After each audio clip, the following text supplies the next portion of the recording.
Have you ever kept a secret for someone else that you didn't need to? If you haven't, good, don't do that.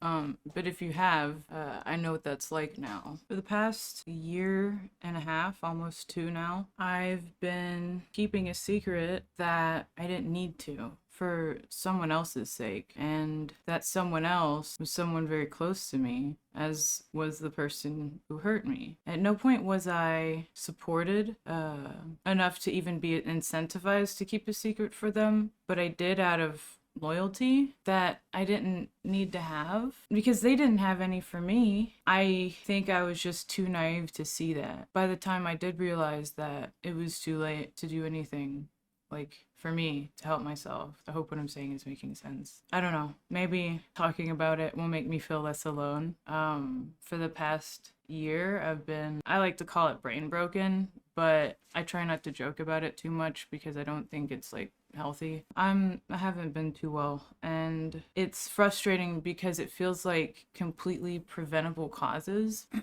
If you've followed me for any amount of time, you may notice that my posts are very sporadic, and it's not just like, I don't know, I'm doing stuff, but the things I was known for, like drawing, I all of a sudden just didn't have time to do that anymore. People noticed and were asking me like, why aren't you drawing anymore? What are you doing? And like, why are you traveling so much? And I couldn't answer them at the sake of someone else. I've been talking amongst like my close friends and stuff about this for so long, but actually like saying it makes it feel really real. So it's kind of hard to do. I'm gonna try and word this like anybody who's watching this doesn't know anyone. I'll try and explain everyone. I was dating an artist named Don, who was the channel artist for SuperMega, and we had been dating on and off since like 2017, maybe 2 years total. It was pretty scattered, but he's a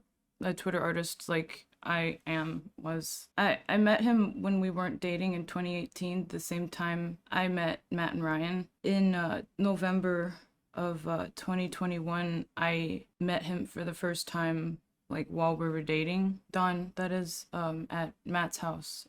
He invited us both over at the same time. I think it was for the SuperMega book. We both did art on it, and he wanted to celebrate the book coming out. And so in November, Matt's house is pretty big. It's like got like 3 extra rooms plus a living room you can sleep in. Context for later. Don and I stayed there together in the same room, in the room that I would usually stay at Matt's when I would stay at his place. This was, like I said, the first time I had met Don while we were dating, and I'd stayed at Matt's plenty before, but I was always by myself in that room, so this time it was with him. It was pretty normal, like that day. Was just happy to get to see him. I don't know why, and he told me he didn't know why either, but since he lived in Germany, our only method of talking was Discord, and he didn't like talking to me one-on-one, so I'd have to talk in like his friends' group chats to talk to him all the time, so we weren't like as close, really. It was kind of weird getting to see him in person. I didn't like hold anything against him. I was just happy to see him. But I don't know. I guess I say that because a lot of what is wrong in this story is that I'm a people pleaser, and I'm not blaming myself for any of this, but I don't know. I just need to say it. The first night, like, that I had met him as a boyfriend after all that, and like not really being that close with him. The first night that we like say goodnight to everyone else at Matt's house, I think it was just Matt at this point. Don sexually assaulted me. He like physically was like forcing me, like attempting to physically force me to give him oral, and the only reason why it didn't work was because I like physically like pushed him away multiple times. When you're in a long distance relationship with someone, you have to get to know someone. Like, I feel like I'm a pretty direct person, and aside from what this situation is like turned me into, I guess, but I feel like when this happened, I was like, especially this particular situation, I was like, no, I don't want to do this. And he kept telling me like, just do it. And like multiple times while he was like trying to force my head down. And he's like way bigger than me. I don't know. I was really freaked out after that. So eventually he let me go, but I just kind of shut down and just went with like whatever else he wanted that night. And like for the rest of the trip, I didn't know what to do in that situation. Calling the cops is like what someone would say, right? But like it's a guy from Germany. How is that gonna work? Like I know that they can go to jail, but like actually like getting someone in trouble would just be a whole like thing. I didn't want to deal with that. And it was at my friend's house, and I was scared that like somebody may have like would like find his address or something if I like called. Like I don't know, all these were just thoughts like after too, because in the moment I was just like I kind of just shut down. I was freaked out. I remember after I like went with the other stuff he wanted to do, he like choked me on my windpipe. Like he was like trying to choke me in a sexy way, but he was like choking me, and I was like breathing like very audibly, like not well. And I think at this point I was too scared to like say anything, and I didn't think he would listen because he just didn't before. So at that point it was just easier to do whatever else he wanted instead of go through that again. Next day, pretty early in the day, context, for a while, Donna had been trying to get a green card to live in the US, and since we were dating, he had for a while been hinting that like it would be easier if we just got married for him to come live in the US, and it had been going on for a bit now. And that day, Don had been talking about it with me. He had been asking SuperMega about filing papers to get a green card. And Matt, at least I know Matt, I'm sure Brian too, SuperMega in general, had no interest in doing that for him. But they never, up until this point, never told him no straight out. Never was like, yeah, we're not doing that. They would just give reasons why it was really hard or really expensive to do that. So once again, he asked Matt, and him and I were walking up the stairs to Matt's living room, and Matt responded something along the lines of like, why don't you guys just get married? To which Dawn seemed like reciprocal to the idea. I don't know how to describe what it feels like to have someone go from not interested in talking to you like on a daily basis, like one-on-one, or like spending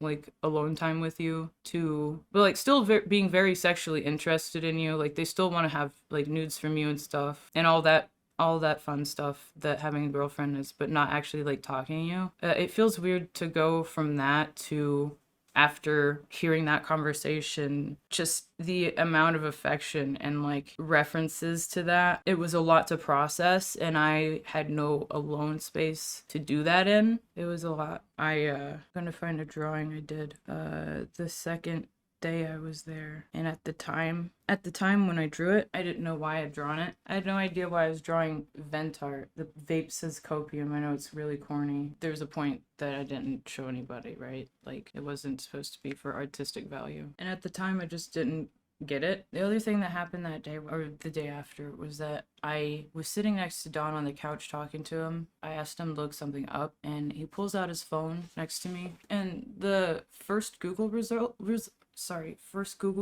like past search result before he like starts typing in too many words is an artist sex worker's, like a mutual of ours, OnlyFans leak. She's kind of a similar build to me, so I'm like double hurt because my self-esteem has been destroyed the night I got there. I got upset at him before we dated the time then. He had essentially used me for nudes. I had a not safe for work Patreon, and he used to sub to it when we weren't dating anymore. And so I kept like a boundary with him over it, because I was mad at him. Not necessarily mad at him, but he was my ex. I didn't want to talk to him. And gradually he like pushed that boundary over. It's my fault for not having any. I think he also knew that he could. He like unsubbed from my Patreon at one point when we were talking normally enough, and he like would message me and ask me if it would be okay if I would send him like the files from the Patreon.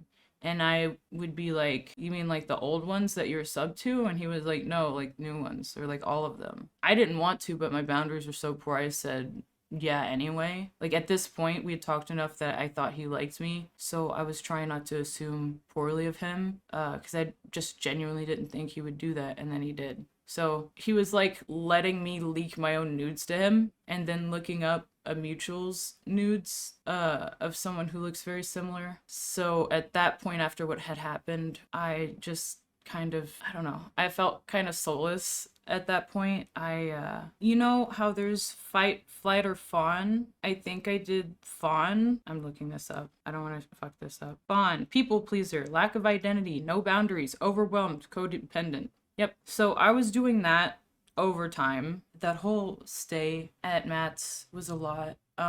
We had a Thanksgiving party, and unfortunately, that was like the last time we were all together and like happy. Like all the SuperMega people, all the employees, including Jackson, which, if you are unfamiliar with SuperMega, he stole like $90,000 of company money by just using the card. I was at Matt's house when he found that out in February, the following February. Oh, we did the podcast. Me and Don. Well, Don did it twice. I was in the other room when Don did the podcast, which I thought was weird. And then the day or two after, it was my turn. If you've listened to that podcast, if I remember correctly, I'm mostly just talking to them. But I think if you want to go back to the fawn thing, that's probably also why I was fine, because I had been wanting to do it. I wanted to do it by myself. If you've watched that or listened to that podcast, there's a part in it where Don starts telling a story, context to do with me or something. There was a sentence where he starts to say something. From having known him on and off for like 4 years, I knew that he was gonna say something about us dating. And even though I had wanted that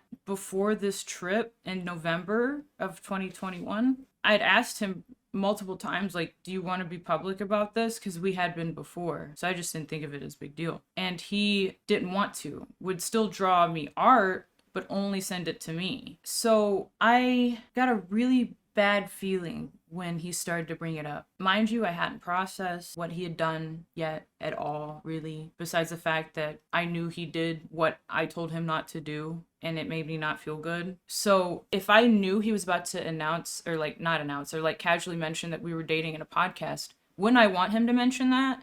Like of course I would, right? But instead, I interrupt him.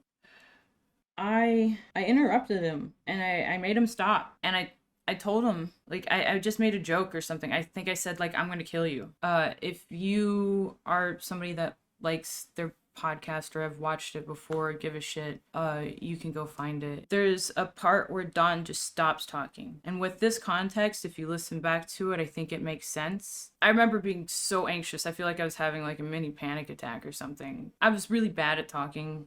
It was like an exercise. So I was having fun, but after when that happened, I like took over the conversation basically. So he couldn't get a word in, but he stopped trying to talk anyway. I don't know. Like I said, if I hadn't registered at all, like that something was going on yet, fully, like that something was wrong. I mostly wanted to mention that because I wanted to mention something outside of myself for reference. By the time that trip was over, talking about it now just has me now processing it, I think. From what he did to me, I just kind of felt used, so I just kind of felt cool with being treated like however, so I feel like I stopped noticing when people were being, like, I feel like I don't do that as well anyway, but this was, like, worse. Like, I just was like, oh, they mean well. And from like November on, it only got worse, which is really hard when it has to do with people you trust. Honestly, from like November to when I stopped talking to Don, I just kind of did whatever he wanted. When we hung out in November, we started calling one-on-one a little bit more, and then it tapered off again up until around April when we were planning on meeting each other for Creator Clash. Then we started calling again, and I was thinking to myself all the time that I knew like he was just using me. And I feel like a 90-day person when I say this, but like either like for sex or a green card, or both. I just feel like I fit into his plan, and it's less so about me, but I just looks like a girl that he would like. Half his OCs look like me. His cassette girl character is referenced by me. He like told me this himself. He came up with her while we weren't dating, and just made a character that looked pretty close to how he drew me, and made her smoke cigarettes instead of weed. So I feel like he was obsessed with like the idea of me, but when I would talk, he just wouldn't listen. Like he didn't actually like me. My home life during this whole period, the last year, has been very not good. So stuff that happened outside the home was really hard to bring back in and process. I had a full load of stress at home, and that was the reason why I was going to Matt so much. I mean, he was inviting me, so it was nice that I was making friends because I didn't have many in Nashville. When he invited me for February, on his birthday, like I said earlier before I cut myself off, I was excited about hanging out with him, so I came. And at this point, I think he's already started training for Creator Clash, and he's like getting wasted like every time I come over. I think he likes me coming over because I took care of him, but I had fun doing it. Like, I'm smiling about it now. I saw him like a brother. Like, I'm not trying to even say all of this in slash neg. It's not good behavior. Like, you know, when you see it, you have a friend that's like making bad decisions, you try and be that person like, hey, you should probably like take care of yourself, you have obligations, or like, you know, don't do this, or like, I don't know. In January, the epic SMP happened, the Minecraft thing happened. I was at Matt's during that time as well, streaming. There's VODs of those, but it's mostly just me wandering Dawn around trying to get him to talk to me, because at this rate he wasn't like hanging out with me still. Last time I mentioned it was in January. Man, being with him destroyed my self-esteem. This conversation is actually during Minecraft SMP. I said, maybe next time we have alone time might be a good idea to play something else. Or not, I'm not the boss of you. I suggest playing something because that was the only way he would talk to me. He said, yes, I'm sorry. No, like, yeah. Next time I should really just let alone time be alone time. And I said, I often feel like I have to compete with others for your attention. Not your fault, really. My brain was so rotted, dude. Normal boyfriend things. I really liked talking to you today.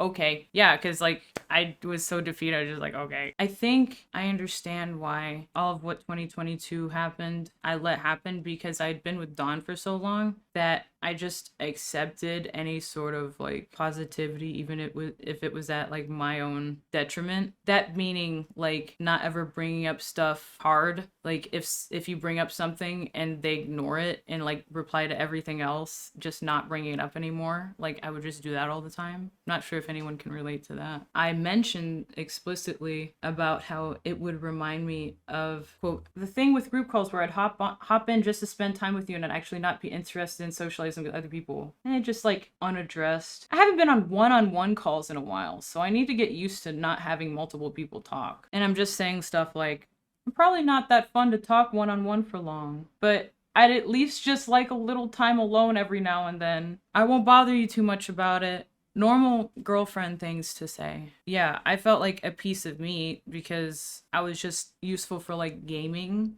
and having sex with in person. Me and Modest Cube were staying at Matt's place around his birthday time, and we're the first two people to know besides Matt and Ryan, I'm pretty sure. I ended up telling Dawn before Matt's lawyer even had a chance to tell Matt that he shouldn't tell his other employees.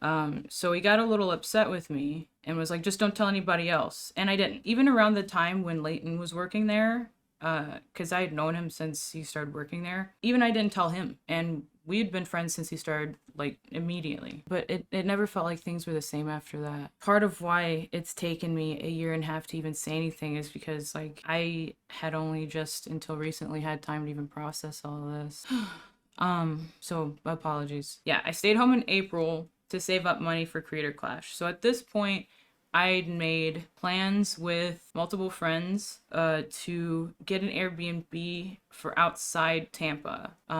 I, being in Nashville, I'm far enough that I could just drive. I had a few friends fly to Nashville because it was cheaper, and then we all drove down to Tampa. During all that planning, I made it a point to make sure that Don was going to stay with us, because that something feels wrong feeling never went away.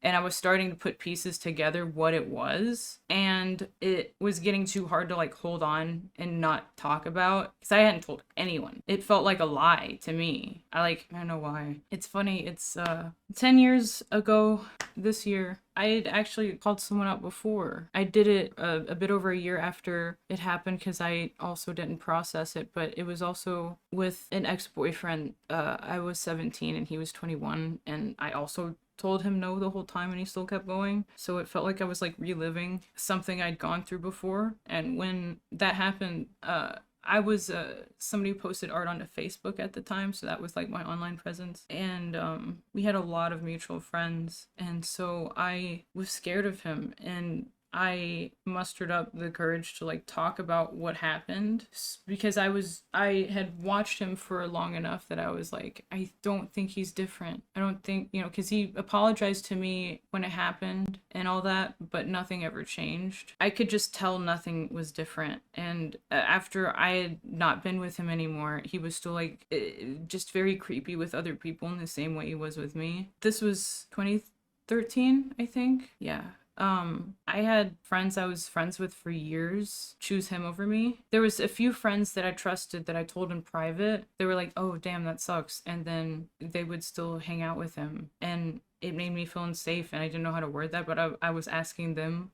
I would ask them, like, why. They just wouldn't know what to say and just would stop talking to me. Or, like, be like, I don't believe you. Like, it turns out they were being my friend and then didn't believe me or something. I had people quote retweeting, resharing, whatever it is on Facebook. That post that I made, since it was public, like, people I wasn't friends with but were friends with him, saying I had never even gone to New York to see him, when I had pictures of me there.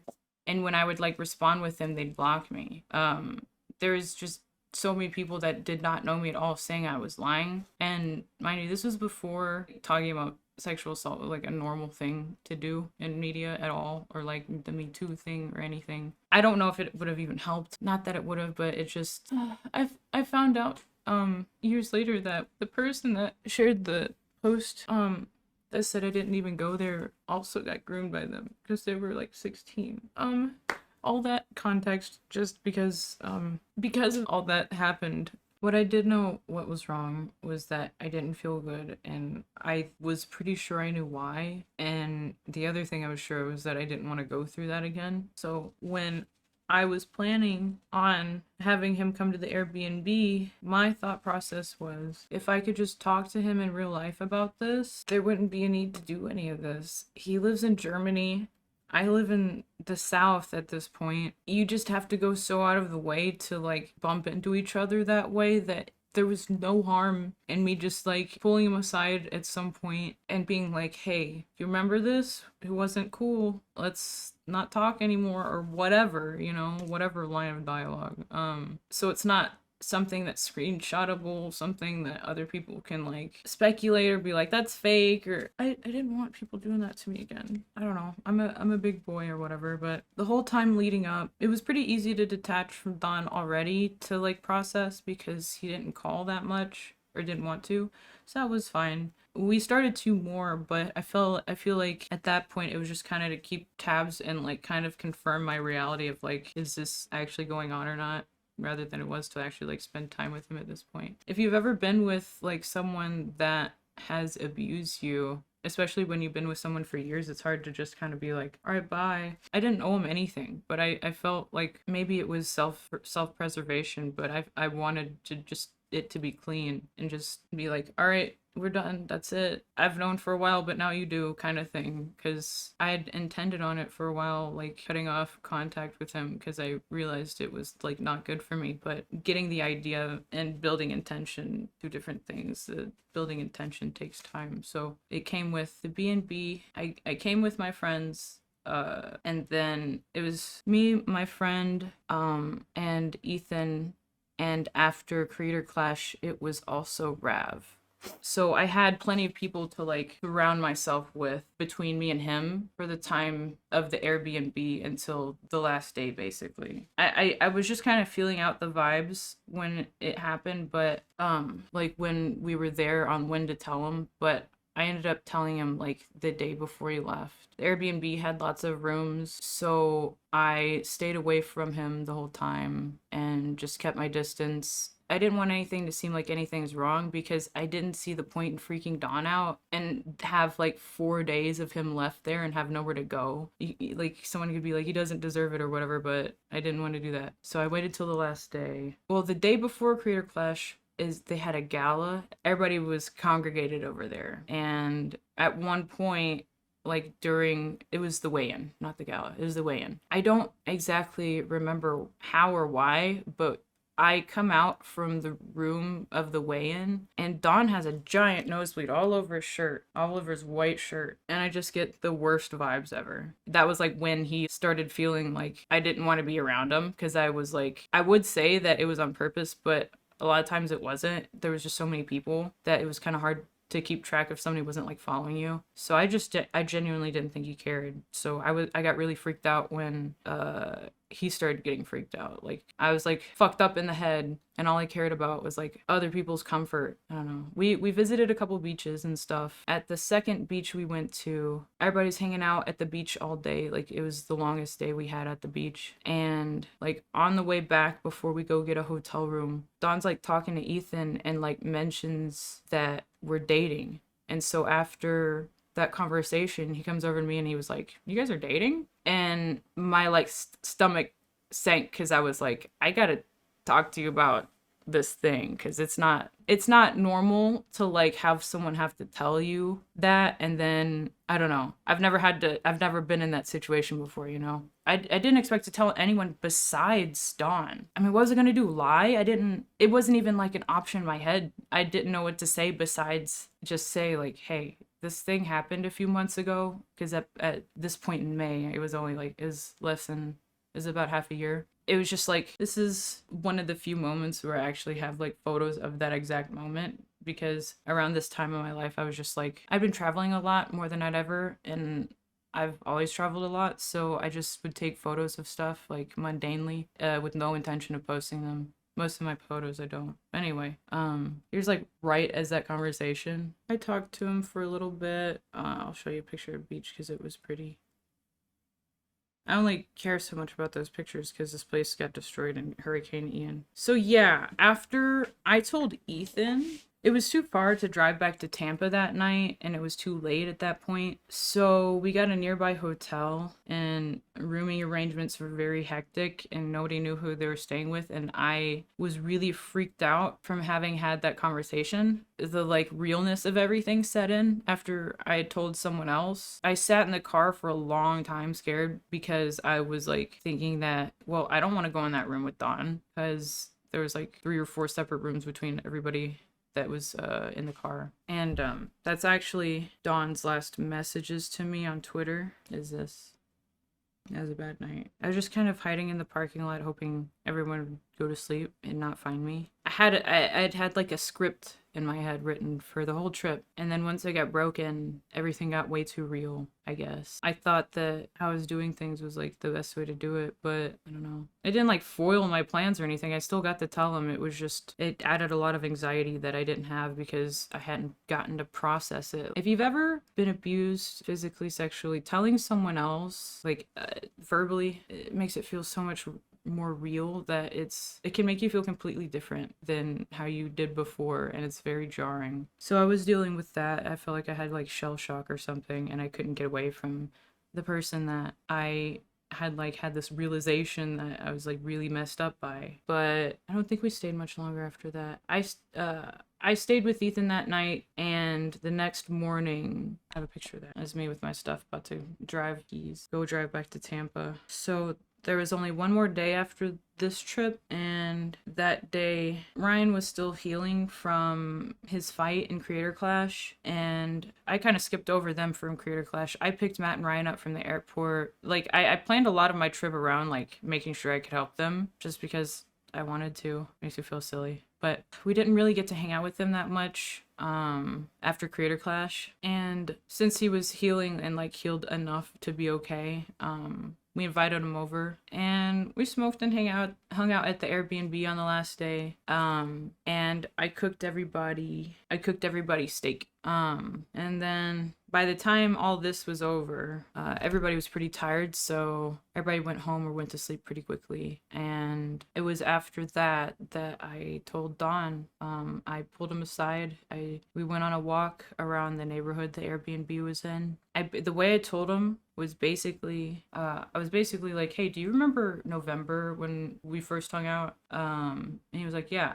I basically asked him questions that necessitated him saying yes or no to, because I wanted it to be easy for me and I wanted it to be easy for him because I didn't want it to take too long. I didn't think it needed to for me to tell him the way I was going to tell him. So I said, you remember the first night when you were like pushing my head down and I was telling you no?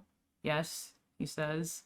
Basically, he like didn't dispute anything that I said. He was just saying yes. And I was like, you know, that's sexual assault, right? Like, you can't do that to people. Like, that wasn't cool that you did that to me. I've been like really like messed up that you did that. I like have to like get better from this. This is something that I'm like having to recover from because it's making me not well. Like, basically explained to him all but like a baby that sexual assault is bad and that what he did was that and that you can't do it. Because all it would have taken is for me to have been like, no, I don't want to, and for him to stop, but he didn't. Nonetheless, so I say all this and he says, so does that mean you're breaking up with me? And I was like, what? Yeah. To me it was like, yeah, no. And that, out of everything I said, was both the shortest response I had to say, or like the shortest thing I had to say to him, and the most devastating. We're on a sidewalk, like we're walking, and I'm like, no, I don't want to be with you. And he stops directly under the streetlight and does this for like a minute in front of me. I don't know. It felt so performative. And maybe he was actually sad. I'm sure he was bummed out at least, but I don't know. That it was so surreal. I like considered taking a picture of him, but I was like, that's not morally right to do. I'm just making very light of like a shitty conversation, honestly. The next day, the Airbnb was up for me, so I got to drive back home. Don went to stay with his artist friends that lived nearby. And so my impression was that Creator Clash is over. Don's gonna go back to Germany soon after he's done hanging out with his Florida friends. And then, even though the conversation was weird, I won't have to see him again now. And I can like actually process stuff, or at least have a chance to. And, time after I get home is rough. The time right before Creator Clash, I found out my dog, Teddy, he had a mouth tumor, and it was getting pretty bad pretty quickly. And the whole time I was at Creator Clash was like while that was ongoing, because my mom didn't want to put him down without me there. We weren't sure if he was gonna make it. And after I got back from Creator Clash, he had more vet appointments where we found out that he wasn't gonna make it. And I don't know, because of everything going on, I never really had time to grieve it. For the night of Creator Clash, a party happens at Critical's lounge, like G Fuel lounge, and that night was when I met Rav. I met him while babysitting Matt, basically. Here's a picture with them. I posted a cute picture of us, but this is like how like half the pictures are.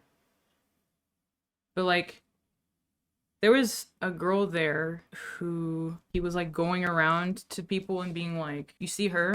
She's a porn star. She got famous because she looks like me. And like, me and Rav essentially become his like babysitters, because he's like the drunkest guy there the whole night. Every time we go up to him and we're like, hey, you should stop, he looks at us dead in the eye and takes another drink. And it's like funny the first couple of times, but then when he does it like 5 times in the same night, it's like freaky and you get worried for people's health. But we're like literally just trying to like keep him from like doing creep shit to people, because we didn't know what the fuck he was gonna do. So me and Rav bonded quite a bit very quickly. over being nanny. He didn't have anywhere to go. He just ended his tour like that day before he got there. So I was like, you should come stay with us. We have extra room. So while he was staying there, we were talking about our life situation, and it struck a chord with him, and he wanted to help me and said that he's moving to LA, and that I should go with him. I think it was before I left Tampa. I had already had a ticket to go stay with Ethan in NorCal. So when I got home after Creator Clash, I already had 2 different places to be. So when I got home and found out that my dog is gonna die, or like isn't gonna make it, I end up having to leave, I think a day or 2 before the vet had scheduling to cremate him, or to euthanize him and cremate him. So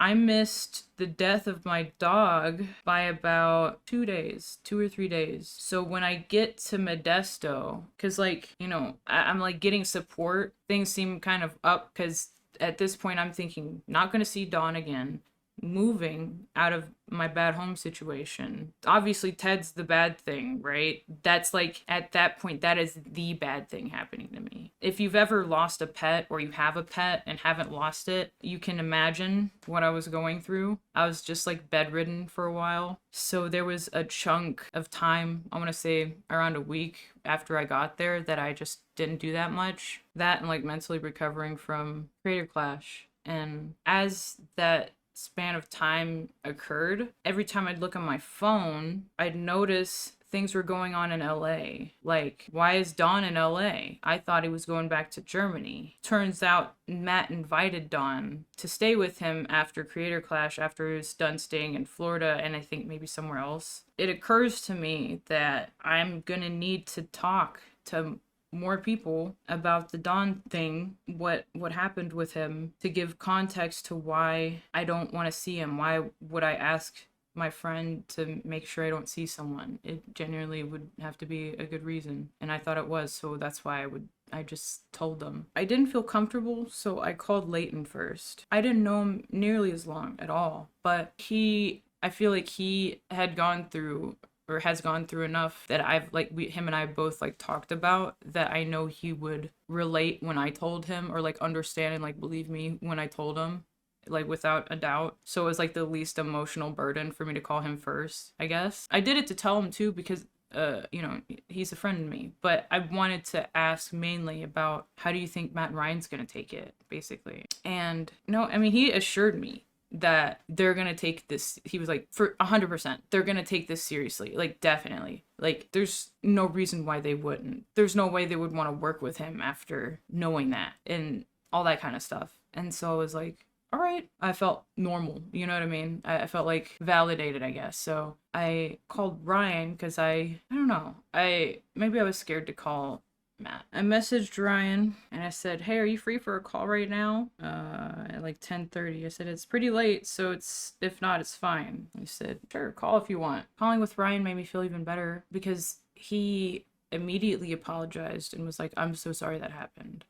So I hadn't gotten many reactions at all so far, so this was, at this point, a good one. He went into detail, just saying what he did was wrong, and he deserves to be held accountable for what he did. Stuff that you generally would want to hear, I think. I felt a lot better after I talked to him. I don't know why or how, but somehow I had no dialogue with Matt for 2 days after my call with Ryan, my call that made me feel a lot better. And my call with Matt was probably the worst thing I could have imagined.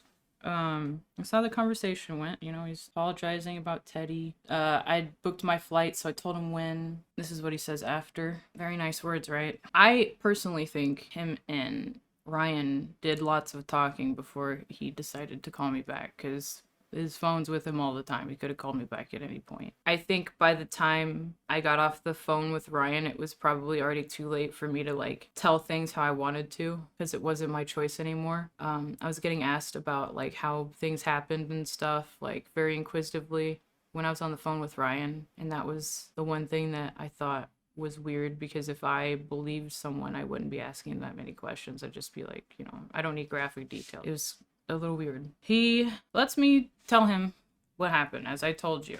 You know, for me, my perspective is this guy staying at your house. I'm coming to LA to stay at your office. He did this to me at your house. You deserve to know what he did, the guy staying at your place did to me at your house.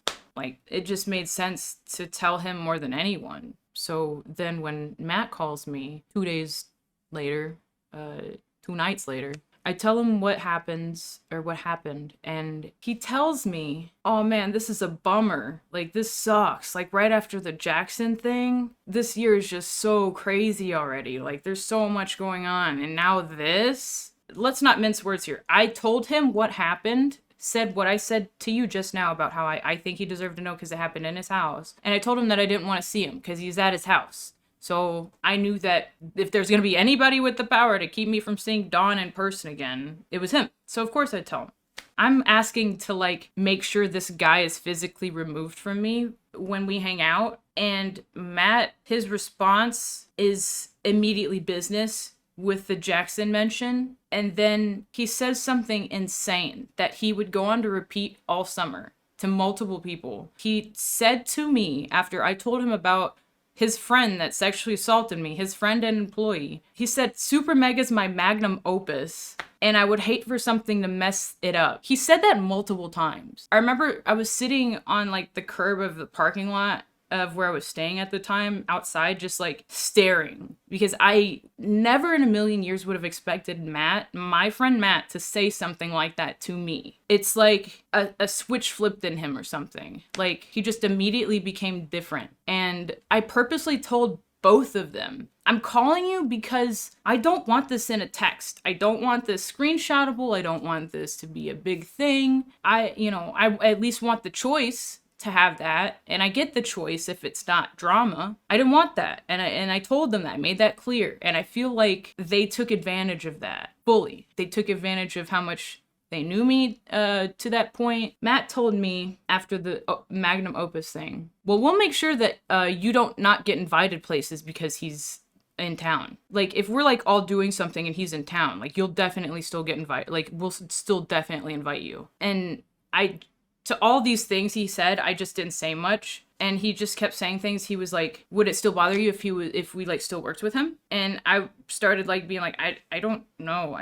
That's not really my decision. I can't really tell you that because that's not what I was calling for it. He's an online Twitter artist. I would see him regardless. It's not about that. It's about me not seeing him in person so I can like relax and like process stuff. You know, I wasn't asking him to like kick him out and make him homeless. I just wanted him to like stay at Matt's or like don't bring him to the office if you know I'm there, basically. It wasn't like the hardest ask ever, but he acted like I was trying to make him go bankrupt because his like weird creepy employee that I dated like did crazy shit to me and tried forcing me to do stuff. And it just seemed like any possible way they could have made it to undermine that story, to downplay it, to make it not as big of a deal, they did. And it only got worse once I got there. Before I got there, what made me decide that I needed to not stay in Modesto and I needed to like immediately go to LA was this. Hey, you free on May 30th from Matt? I said, yeah, I just saw this. Call me if you wanna. Hey, sorry, I'll call tomorrow. We had a big talk with Don today, though. Just wanted to tell you about it. And I said, I figured that might have been what was up. Get some rest and we can call tomorrow. Okay. It was a good talk. It was weird because he gave me some of the same lines Ryan did about like give him a talk or something, but they both met up at Matt's house and Don thought it was business related, since no one's ever raised a clue at this point that anything's wrong, even after I told them. And Dawn immediately asked about a green card. Like, can I get a visa? Or like, can you guys help me get a green card? And they were like, no. But they tried to like big bro him about sexual assault, basically. But he didn't understand. Like, they weren't clear enough to say like what exactly they were talking about to begin with. And so they walked away from that conversation as if they got anything done when it didn't really do anything at all. Like, it seems like it just made Matt and Ryan feel better that they like did what they said they were going to do as far as like talking to him. But for all intents and purposes, like from them telling me and from Rav telling me because he had been staying there ever since Creator Clash was over. We both had gathered that they basically wanted us to make up. They never told me this, but every action from them was masked as disciplinary, but it was more like scolding. Like, you're just like, man, you can't do that. That's really a big no-no. I don't know. I felt them downplaying it in real time, but I was across the state, like 5 hours away, and could do nothing about it. So that's when I decided I needed to be there. Matt had known since, or at least I told him, May 25th that I would be in town on the 14th. On the 13th at 9 p.m., he messages me this. Hey, can't wait to see ya. Just an update, Dawn is staying at the office with Rav right now. I did not know what the fuck to say, so all I could say is, what should I do? Oh, whatever you want. I was just updating you where Dawn was. My place is full at the moment, unfortunately. Texting me hours before I gotta be there that he just sent him to the place I'm staying at. He didn't have to do this. Found out he did this because he was tired of Dawn making a mess. Instead of sending him home and just having one difficult conversation with him, he decided to have Dawn stay at the office. So when I get in, I'm scared shitless. I made sure Rav was there to pick me up at the Burbank airport so I could like get briefed basically. I get there and I don't think Dawn is there, and then I hear him. I hide in the bathroom like after putting my shit up. Cause I didn't think he was there. The place is kind of big. The office is a house. So it made sense like when I was offered to stay there. I was like, oh yeah, sure, until I actually stayed there and realized every room is being used. But regardless, I had to hide in the bathroom when I realized Dawn was there. I hid in the bathroom at the SuperMegaplex, and I stayed in there with the door locked, scared shitless, until Dawn came up to the bathroom to try and use it. And I was in there. I had the door locked, so he tried turning it a few times and couldn't. And he knocked and he said, hello? And I didn't answer. I was too scared to say anything. I didn't know what the fuck to say. I didn't even expect to see him ever again. I hear him realize it's me. I'm sure he'd been told that I was gonna be there, but he says something twice. He's like, hello? He's like, anybody in there? And then all of a sudden he stops trying, and I hear him inhale or exhale or something. And then he goes to the other bathroom. And then afterwards he got arrangements to leave very quickly, and I hadn't seen him since. But after that, because Matt didn't ask him to leave, at that point, Dawn, I'm not trying to give him a pity story or anything, but this is just what happened. Dawn was too poor to fly back. He had been financially floated from the time that he was there to the time that he got kicked out without proper word or a time. Basically, he had already been not paid by them because their PayPal was messed up. He could have been gone if you told him a date. You could have been go home by this date. He could have taken commissions or something,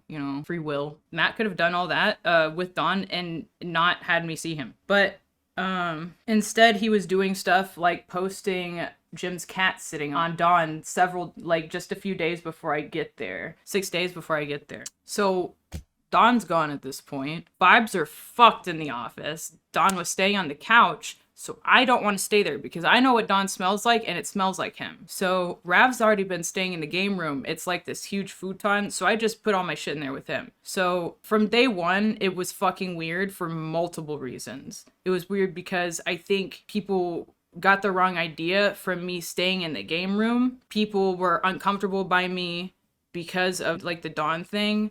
People were thinking I was asking too much of them or something when I wasn't really asking for anything. I had already asked for something and it got turned into other stuff, and I think I was feeling blamed for those things. That it's I don't know, you figure out what you want to do with your business, man. And that was still in my court, Day after I get there is the 14th, and that is Ryan's birthday. 14th. Happy birthday, Ryan. I'm in town with Rav. If you're not too busy, feel free to hit either of us up. Will do. I'm thinking of hanging out with some people tonight, so I'll keep you updated. Tell me why I get to that party. There's happy birthday balloons, cute little party. Everyone in the SuperMega circle up to this point is there. except for Leighton. Neither of us knew that, like, the word around the block was, like, fuck Leighton. Like, he was our friend. We hung out with him all the time. He was a cool guy.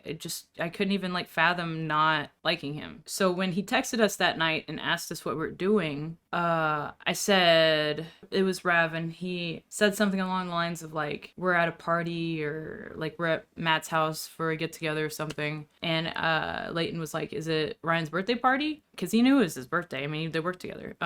As the rest of the party found out through text messages that Leighton found out about the party, especially Matt and Ryan, they were like, ugh, like they hate that guy. Like, it was so crazy. I have never seen such a insane scene. Folks at that party, after, you know, seeing their phones and getting visibly bummed out that Leighton is on the way and, like, spreading the word, people start taking down the balloons. They went to the store, because I didn't see a tank. They went to the store to pick up these happy birthday balloons, like, in preparation. Grabbed them. Don't know, not really keeping track of who. It doesn't really matter, because everybody was doing it. Grabbed the birthday balloons, went across the living room and stuffed them in the closet when they found out Leighton was on the way. Come to find out, I think I asked about it that night, they had started a rumor, I say this because they were all very drunk that night, that Leighton was going to, like, Game Grumps people and basically, like, saying numbers for their merch. Turns to find out that's not it at all. He was not doing that. They were being hard on him for something they could have talked to him about, but instead they were all, like, Ryan, Matt, Jim, and Justin all basically, like, went to each other to complain about Leighton instead of just talking to him, because,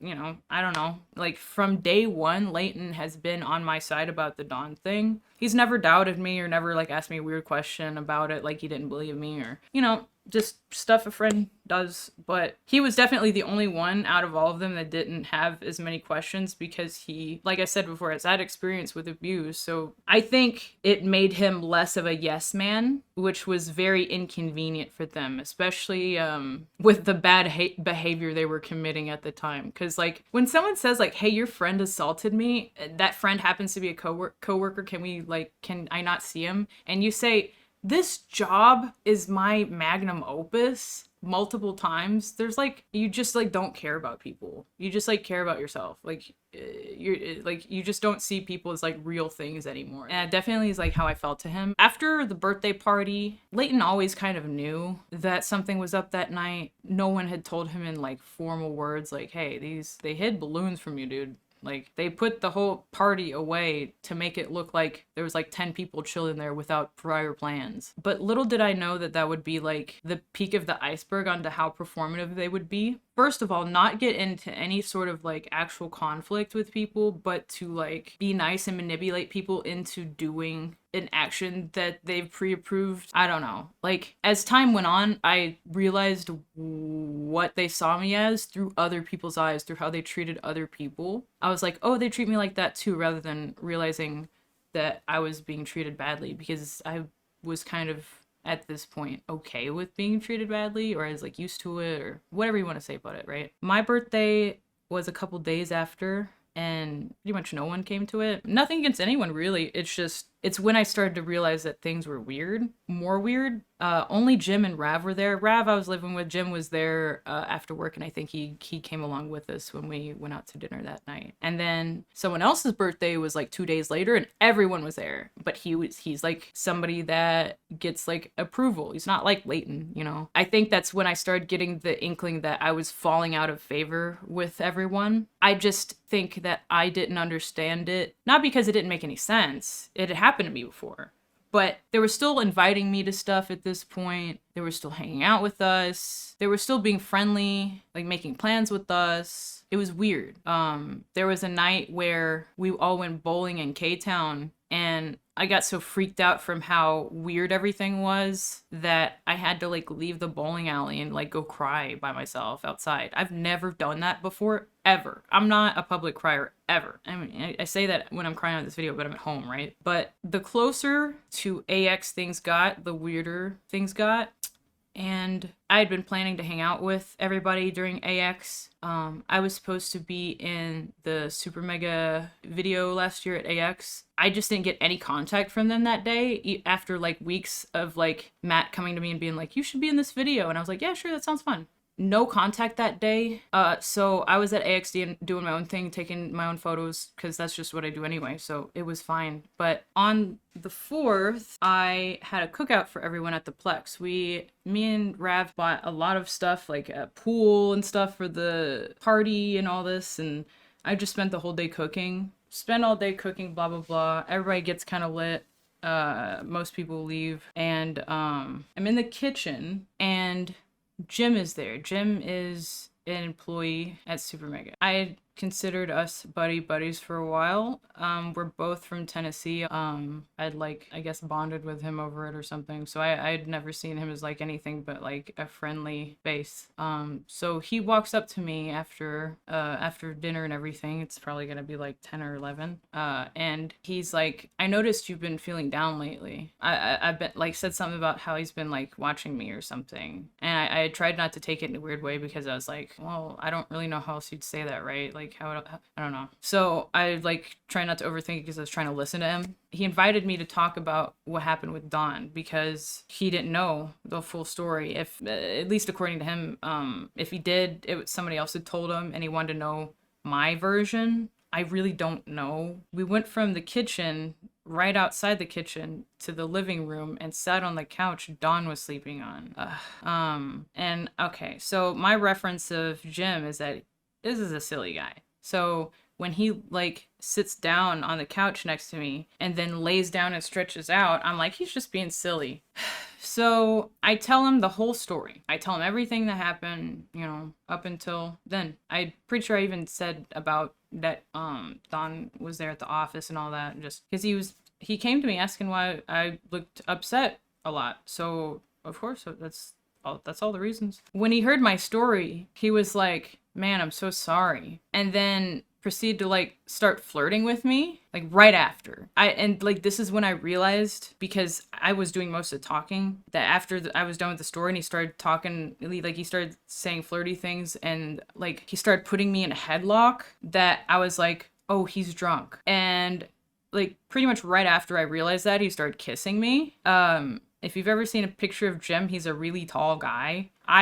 It was not even in my brain to be like, get this guy off of me, or like, not get this guy off of me. Yes, I didn't want to kiss him. Because to me, this guy I am not that close friends with. Like, we are just from the same place. And like, I thought he wanted to like get to know me better. Listens to my sexual assault story and then makes out with me. Like, at this rate, I'm just kind of stun locked. I had no idea what he's doing. I don't know if there's even any other people in the place. I think there was 2 other people. I think Matt and Rav were still there. So he like gets up at some point after like putting me in a chokehold a few more times and kissing. He only kissed me a couple times, but he put me in a chokehold for a while and it was very uncomfortable. He like gets up and then goes to the office and he's like, come here. I don't even remember thinking anything. I was literally just like confused. And because when he said that, he was in the office, but he was in the closet. And when I came over to him, because I was just I was like, in my head, I'm thinking, why is this guy just went to the office closet? Like the office where like everybody has their computers and there's like a coat closet and you just go in there and stand in the doorway and give me a kiss again. Like I didn't even have like a reaction. I just didn't know what the fuck that was. And then after that, I was like, do you like me or something? Because I genuinely just so like, it came out of nowhere. Like I said, I just told him about being assaulted and he does this. And his answer is, I think you're cute. It is so fucking weird. I still to this day can't like, the only thing I can do is be like, he was drunk, but why would you do that right after? Like, even if you like planned on doing that, why would you do that then? I don't know. Things have been getting so weird over the course of AX, because I realized that I was losing contact with Matt and Ryan. At this point, Jim had been living with Matt for a few months now and was staying in ironically the room I got assaulted in, but the old room I used to stay in all the time. That night I went with Matt and Jim back to Matt's place, and we all went to his living room. He has 3 couches and we're all sitting on one each by ourselves. And Jim essentially immediately went to sleep. I have a picture of it. Hold on. Jim just immediately fell asleep as soon as we got there. That night was weird. After Jim fell asleep, it was just me and Matt. And this is like the first time we had gotten to talk one-on-one since the phone call that I made to him. So we catch up a little bit. To my knowledge, I don't think we talked about Don at all. But one thing that did come up was Matt offered to pay for me to live somewhere, like down payment plus several months, which if you're in LA, if you know anything about the housing market in LA, is an exorbitant amount of money. Jim's asleep next to us, just me and him in his living room, and he says this. Most freaked out I think I've ever been by him, aside from the phone call, obviously. I immediately said no. At this point, I didn't fully distrust him. I just had a gut feeling that no one gives you that amount of money for no reason without something to gain from it. It felt like a bribe. That's at least like, I don't know, the way he was saying it, that's at least like 10K. And like, regardless of how much it means to him or not, I didn't want it. I felt like weirded out that he did that. He was saying this so I could live alone in LA, like specifically apartment money for me to live alone. It was very weird. I turned him down, and we ended whatever conversation we were having, and I went to sleep and went back to the office that next day and packed to go to Nashville. I went to Nashville on the 6th, I think. My mom's birthday is the 7th of July, and my mom is, not to out her, but she's like 65 almost. So I don't get along with my mom the best, but I still wanted to go see her for her birthday. And plus, like, me and Rav at this point had been going to meet realtors every however many other days, but we didn't have like most of our stuff to actually move in, and 2, we were Ubering everywhere. So a lot of the money that could have went to actually securing a place to stay went to getting an Uber, to getting Ubers, like hundreds of dollars in Ubers, just living in LA doing life and moving stuff. So we had a plan to go to Gatlinburg, the Smoky Mountains, for my mom's birthday. Go there. We're in the middle of our trip, and I think about day 3 or 4, Rav's partner, we find out, had attempted to take her own life. And Rav's context, his backstory, is that he's from the UK. He had just moved and done tour and was just going to move to LA. He'd just gotten divorced, but they were still close. They weren't even like finalized. They had just started the paperwork. They were just separated basically. And when that happened, it broke Rav. Like, it went from him consoling me to what was wrong with me to me consoling him, because he was so destroyed from that we like had to take turns carrying each other's weight essentially, instead of sharing mine, which was kind of our overarching situation. Like, my situation was why his was the way it was, you know what I mean? There was only so much I could do besides distract him, and that was the most effective thing to do. There was nothing he could do physically. He wasn't in the UK to like go see her or, do anything to help. So he's kind of just sitting here having to wait on the phone for a call to hear if she's okay, because she was in the hospital for a while after this. Like, she didn't come out just like, oh, it didn't work out. It was like she had to recover physically, and it was like a rough process. So he gets that that event happens to him while we're out, and when we get back from the Smokies, I was trying to fuel positivity into the move because of all the negative things that were happening, which spawned the idea of getting a car, because we were spending so much money, all the extra money. It would have been so much better to just have the car instead of wait and pay extra every ride.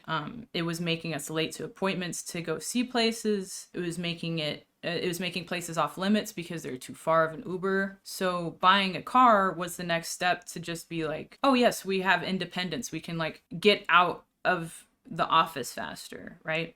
So when we get back to town, we get on our shit, we put a down payment on a car. I throw a lot of my stuff, my computer, pretty much all my work stuff in the car. And we took the next week or 2 driving back. After what happened to Rav and what had been happening to me, I thought it would have been a good idea to go the longer way, just because of all the things that were going on. The visual stimulation, we had been gaining so much from it already from having driven around in LA, that I thought that driving through the US, I've done it before, but never that way until then, that the both of us could get something out of it. And we did. It just took longer because that road is treacherous. So the other way in like Utah, for example, there's a stretch of road for about 230 miles that has no gas, just to go to show the difference in the kind of drive it is. And I wouldn't personally have taken it back for the world, because I don't know what I would have gained from having been there that much faster, considering what happened or how things went down. But towards the end, I was getting texts like, or when do you guys think you're going to be back? Which I found odd, because at this point, I'd only been there 2 weeks. Yeah, just barely over 2 weeks. And you know, I was going to get my stuff. One of the things was that I noticed when we were gone is that we stopped getting asked as many questions. It was mostly just about where we were, so they could know when we would be gone, or when we would be back to be gone fast, right? So, and when we were out, I would take pictures, and those pictures ended up surprisingly popping off and making me the money I was making last summer, because I couldn't, at the SuperMegaplex, do regular work. Like, I can't set up a photo set station for myself and like take photos in clothes that I wouldn't feel comfortable wearing around the guys at the office, for example. So me getting like a desk or making a workspace just wasn't an option. And I didn't know that until after I got there. And like, after I'd been there a bit, you know, the birthday stuff happened, AX is about to come up, and I start realizing, like, how am I going to get work done? I don't have a place to work. My brain's broken, so it's making it harder to think about shit, and just in general. Not that that's an excuse, it just is just the facts of, like, what is going on with me at that time. I'm, like, brainstorming all the time on, like, what to do, and the easiest thing I can think of is just to not be at the office. The office is dirty. I'm often cleaning up maggot infested pizza boxes. I'm doing stuff that maids get paid to do on my free time that I'm not working. So I'm paying to do it, technically. It was not a place that you could work at. It was only a place you could sleep at.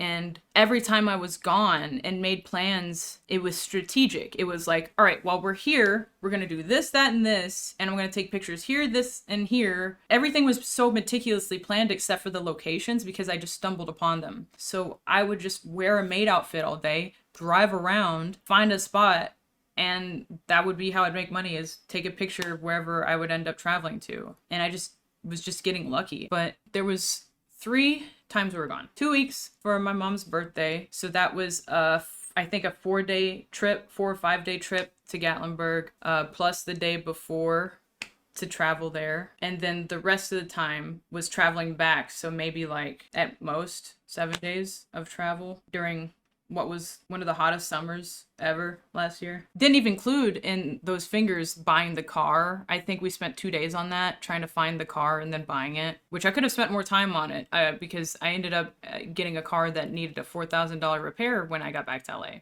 So I suffered because of having to rush from knowing I was going to be asked, instead of them just either giving me a date to leave by or asking me like, do you know when you can be gone by? Instead, they would just say, "You guys on a vacation again?" insinuating that we're doing it only for fun. It was never like, maybe they don't want to be around us or something. It was always an us problem. And I think that's why I still gaslight myself about everything. After we get back from the Smokies, I think we were back for a week or 2. I want to say a week and a half. And then it gets to the point where Rav, I'm so scared for his depression, because he's still so broken about his ex attempting to take her life, that I like wake up and go to sleep worried that he's not gonna be there. He's not like, he's just gonna like walk off somewhere and I'm not gonna see him, because that's the kind of stuff he was like talking about, because he felt so awful. And when someone's that suicidal, it's scary, and like it's hard to think about other stuff. Like, we got back and he told the boys, and they all were like, "I'm so sorry, man." And after that, anytime it was brought up, it was like, it just kind of felt like he was being dramatic. It just kind of felt like this again. It was hard not to stay out of the office after realizing that our lives were becoming increasingly more difficult, and every time anyone at the office found out, they pulled further away. It made us feel like it was our faults and that we had something to fix, and we were trying to fix it to the best of our ability because we didn't want to be there. No one wants to stay in their car all the time. No one wants to be willingly living in their car all the time if they don't have to do that. Not when I already have half my stuff at a house and have brought over more from the other half of the United States. Like, that shows an intention, right? But it just feels like the whole time, anytime I was gone out of town too long, it was just a statement towards me being lazy. Me and Rav being lazy. Instead of it being like, I don't know, just literally anything. Asking a question and talking to people like friends. That didn't happen. So, you know, I get this car and I get back to town and I'm still getting ignored. So that doesn't help Rav either. So I came up with the idea, about a week and a half after the Smokies, that we should go to, some mountains in NorCal about 5 hours north. It was, I think, a 3-day trip. We had already taken a blow to our finances at this point, and it was just to get out, to get fresh air, to see a mountain, to drive around, to get out the Plex, as usual, but also to distract ourselves from what was going on, and for Rav to distract himself for what was going on for him back at home. So I don't feel bad for doing that. I didn't have to worry about Rav wanting to die. I think that's worth anything for anyone. But it was still always just that we're lazy. It was never like, is he okay? Are you guys okay? Even if they were disappointed in us, they still could have always came up to us and had a heart-to-heart conversation and just had every chance to and never did and refused to, if anything. We were where they worked every day and they still didn't decide to walk across the house to talk to us about anything important and just left it up to Leighton and Jim.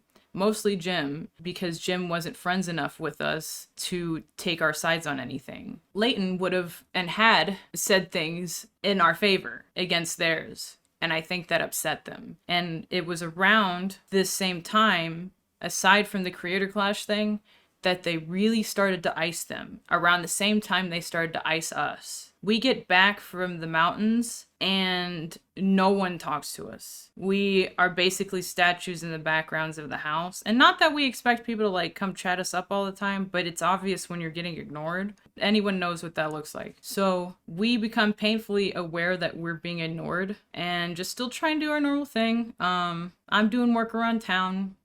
Just driving around. We're only in town for about another 2 weeks before we get a message from Rav's, what do you want to call him? Co-rapper, that he's going to be in Seattle, and that he wanted to work with him because they had music to put out and music to make together. So since Rav had been going with me all these places to do my work, I was like, yeah, I'll drive, let's go. It's not that far, and it's work. Matt and Ryan know the guy that we were going to meet. Matt's gone on tour with them before. They found out about our plans to go to Seattle for work and put Jim in a group chat with us to get Jim to ask us, quote, going on another vacation? When are you guys going to be back? At this point, this is they start calling them vacations. I felt as if the things that I knew they saw on my timeline were clearly just being ignored because I was obviously doing work. Even if you can't see Rav's music that he's making because it hasn't been released yet, I've been doing stuff. Every day on my timeline last year, you see me and I'm posting in a different state, getting tens of thousands of likes, hundreds of thousands of likes. I'm not even trying to gloat. It was amazing. That was the only thing at that time I was excited about because everything else in my life was going to shit. And when I was sad, I couldn't even post why I couldn't work when people asked me. Because at this point, everyone had involved themselves so much that how would I say something without sounding like I'm trying to call them out now? I refuse at that time to believe that now those stories are just intrinsically linked. I know that now, but it took me at least half a year to digest the fact that if I wanted to ever talk about it, I'd have to talk about both of them now, because they both refused to talk to me when I was staying at their workplace that they visited all the time, or even just text or like call to meet up. I think it took me a long time to realize it wasn't working, because I couldn't understand the concept of being so disrespected by someone that you're friends with. Like, all of a sudden, to this person, we're like people that aren't even worth talking to. Like, it's just too much. It's too much now. Like, I know they can't handle confrontation, but I guess I always expected them to at least just talk to me as a friend. But that's when I had to realize they stopped being my friend, when I told them what happened. When Matt told me that SuperMega was his magnum opus after I told him I got assaulted, and how technically Don's not an employee, so we don't have to do anything. I'm not completely happy with how I handled myself last summer, because I was out of it. And honestly, I think I needed someone to talk to me and be like, hey, you good? It doesn't seem like you're doing well. Outside of like saying that, then making out with me.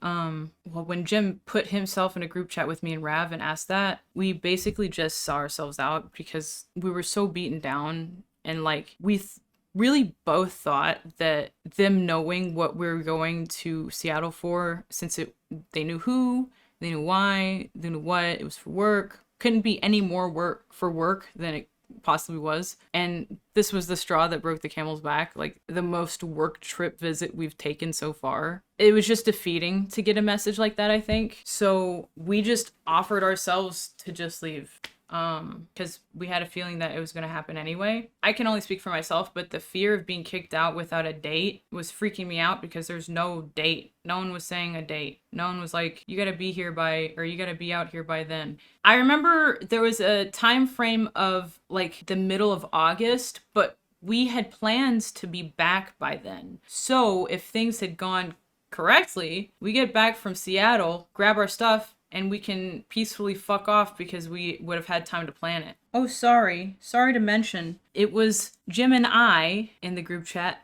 Rav, and Matt. Matt said nothing, just was supervising.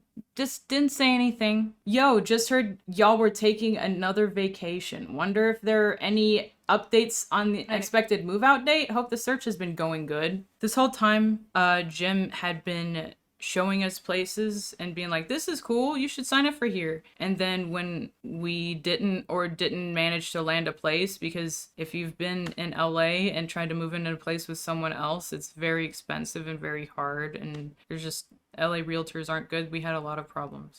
They weren't showing up. They would say they had a meeting time of like this to this, and you'd go there and no one was there. They'd be late because they already got sold and you didn't know it till you get there. That was most of those, is just like finding out that the place was already like taken, or it was just not what the pictures said at all, and like we were trying to get scammed basically. But none of that was like conversations to be had, right? It was just about, make sure you guys get out soon. They only wanted really updates of when we'd leave so they'd feel better. But no words were said to us by Matt and Ryan. I must reiterate this. Matt and Ryan were avoiding us. Ever since we got back from the Smokies, they had purposely not hung out with us. The only time they really did is if they wanted to smoke weed, because they knew that since we hung out in the garage all the time like delinquents to stay out of their way, and we're out there smoking weed and getting bit by mosquitoes all the time, we would probably have weed with us, so we were useful for that. Sorry, I'm crazy. It also has Ryan in it. I didn't even notice. It's been so long I memory hold it. Oh yeah! This is after the whole saga where our car breaks down after we got back in town, had to stay in Orange County at a friend's house until it got fixed. People didn't know how to fix it, so the labor costs kept going up. Cost about $4,000 to get it fixed. Drive it back to the Plex, but before we drive it back to the Plex, since we didn't have a car, we were Ubering again, and Rav's phone fell out while he was getting out of an Uber. Noticed it right after the Uber left. Tried calling, never got an answer back from it. So he lost his phone that day. So when they message us, this is the day before we got robbed. It's August 9th. Rav has no phone, and they're asking us about a move-out date. So I say, Rav can't see this, blah, blah, blah. Anyway, here's Rav's response. Yeah, like, poking fun at the fucking vacation comment. Oh yeah, he lost his debit card. And his phone. Forgot about that. Yeah, when this happened, we just weren't able to house hunt because we were set back so far. Prior to that, we checked a bunch of places, just haven't come across anything that ticks all the boxes. Once we're coming back from my short business trip, we'll resume visiting places. We're hoping to lock something in before the trip, but the car in my shitty pants pockets clearly had other plans. This reminded me the 4th when I went to Matt's with Jim and Matt. Jim was offering me to stay at the place that they're gonna rent, and instead of it being me, I think they got tired of me because that was the only time I ever mentioned it, the night before, or the night that I also got offered a place to stay by myself. Jim just got like 2 other SuperMega people to stay with him, one of which was a girl that Matt cheated on his girlfriend with. To his ex-girlfriend looked like whenever he would go see her was just him hanging out with Jim. Matt's ex that knew Jim first got betrayed by Jim, and everybody pretty much knew except for her what was going on. So at this point in the story, it's August. The day after this conversation takes place, we get robbed. I have no photos of that because as soon as I woke up and saw the car was empty of stuff, I just screamed as loud as possible, called the cops. No reason. They could not help. And then just cried a bunch and then made a post about it, which apparently was laughed at by the guys at the office. That day that I got robbed and I posted about it, no one that I knew in LA messaged me. No one. Actually, I think Matt's ex messaged me. If anyone messaged me, it was her. The only person out of the Super Mega people that messaged Rav was Jim, and he just sent him a slanty face. He sent him this as like a reply to his Instagram stories saying we got robbed. I literally never would expect money, shelter, anything, but at least to like reach out as a friend and be like, you good? I literally was there when he found out Jackson stole a shit ton of money from him, and I was constantly asking him, what's wrong? Are you good? You okay? Only like once or twice, I think, did he actually say like, yeah, this is upsetting me. But it was like hard fought. It was like, I got weirded out that he couldn't be serious. I guess I shouldn't have expected him to be serious about what happened with me if he couldn't do it about himself. And that was... So after we go to Seattle, get robbed in Portland, on the way up, the stuff we get robbed of: laptop, iPad, work clothes, makeup, toiletries. I'm a model and an artist.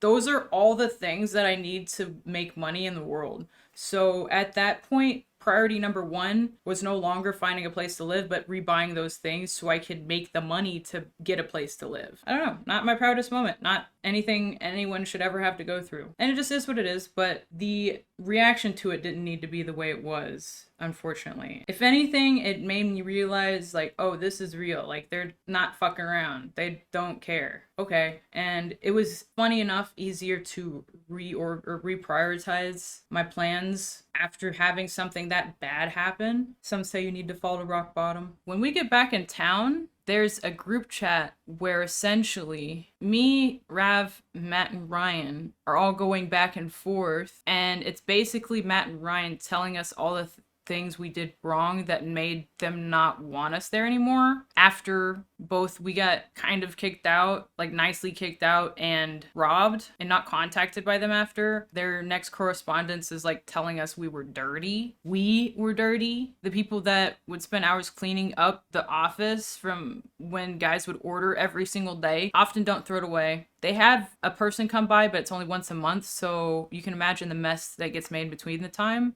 And it was getting blamed on us. At this point, we just had drove back into town and we had nowhere to stay. Trying to save all of our money to rebuy our stuff ASAP. So since I have a Jeep, we just sleep in the car. I go to Santa Monica, Malibu area in between there and just go park by the ocean because it's free. The first place we stayed outside of the Plex was like some rinky-dink hotel in Pasadena. It was like obviously like used for sex trafficking. Like it was a giant master bedroom with a hot tub, and it had a corded phone with the cable cut.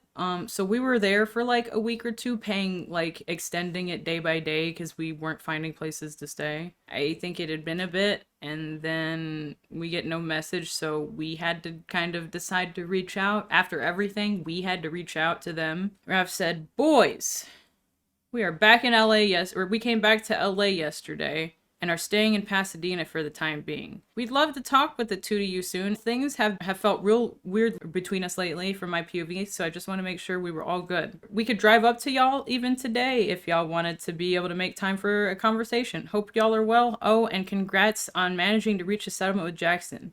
Hopefully that'll be a huge load off y'all's shoulders." This is at August 23rd, 3:14 p.m. August 24th, at almost 1 p.m. Rav responds again. "Boys?" Matt Watson. "Hey dude, sorry, we were out with Alex Ernst yesterday and have been busy filming. Things have been totally cool on our end. It's all good, man. After everything that I just told you all summer, a year, it's all good, man." So this is the kind of things I'm saying when I say that these are the kind of people that will placate you. This is the kind of manipulation that they do. It's not, I'm going to force you to do this thing. It's that I'm going to be nice and steer you in this direction of responding in this way.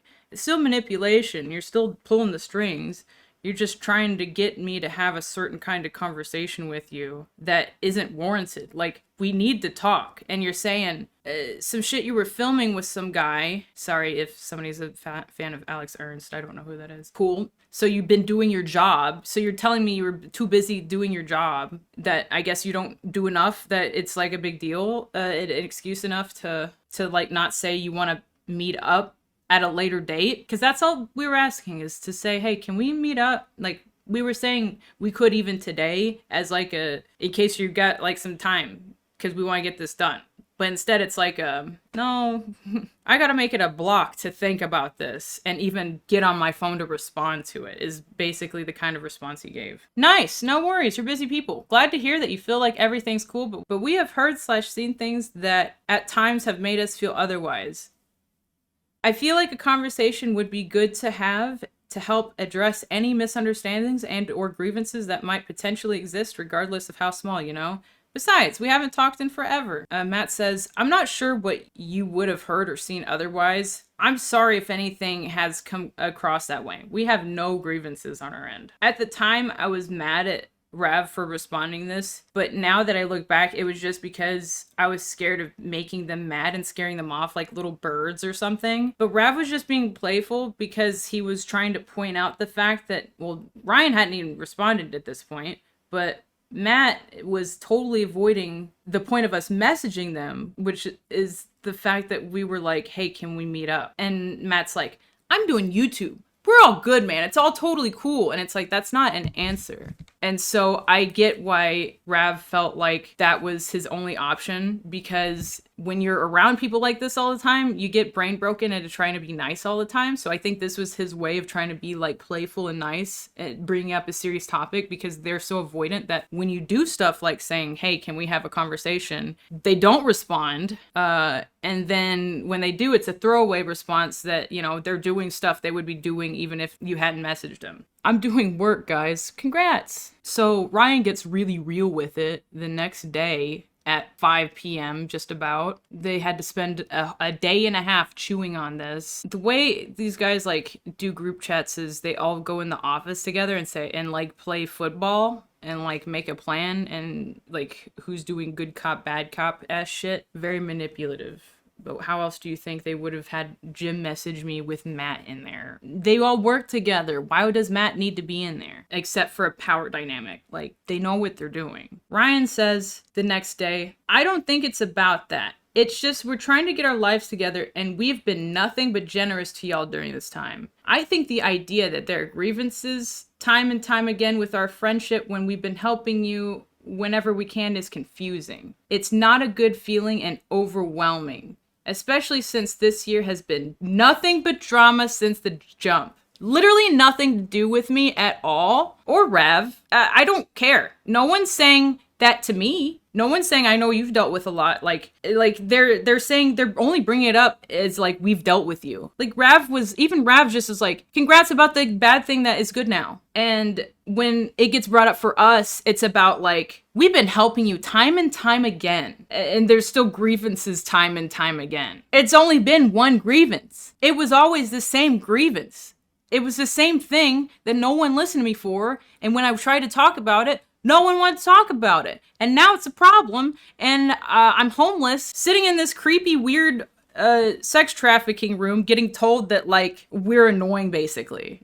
That, like, we have too many grievances. I got assaulted, man. Could you guys just, like, care? Like, why'd you switch up? What happened to keeping him accountable, Ryan? Like, this year's been nothing but drama since the jump. For you, I don't think they relate to anything bad that we've been through. And the one thing they could, which was Rav's partner attempting to, like, take themselves, was Daniel, their friend Daniel. Matt's, like, at least twice in front of me, separate times we'll hang out with him, has called Daniel a coward. So, no, they don't care about suicide. They don't give a shit about suicide. They only give a shit about themselves and who they can make jokes of that are under them that they can get away with. We know that your intentions are mainly to air grievances with us, so it feels odd to throw in the secondary objective of hanging out when the whole purpose of you even texting us was to set a time to air those grievances. If it hasn't been obvious, we love y'all and want to support y'all when we can. And I'm not sure there's much else we can do or say. Him saying we love y'all, the only other time they said that to me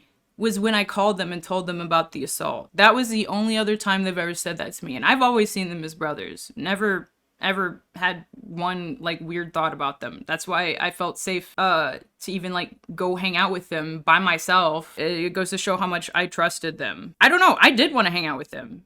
And he's just like trying to call us out. Like Ryan just tried calling us out, acting like we're like trying to do gotcha or something about me being upset. The event that happened that made them even aware that we were upset still was that we had talked to Leighton, and Leighton, he did not do this on purpose. He made the mistake of passing the word along, and I think he was trying to help because I think it's what he wanted too.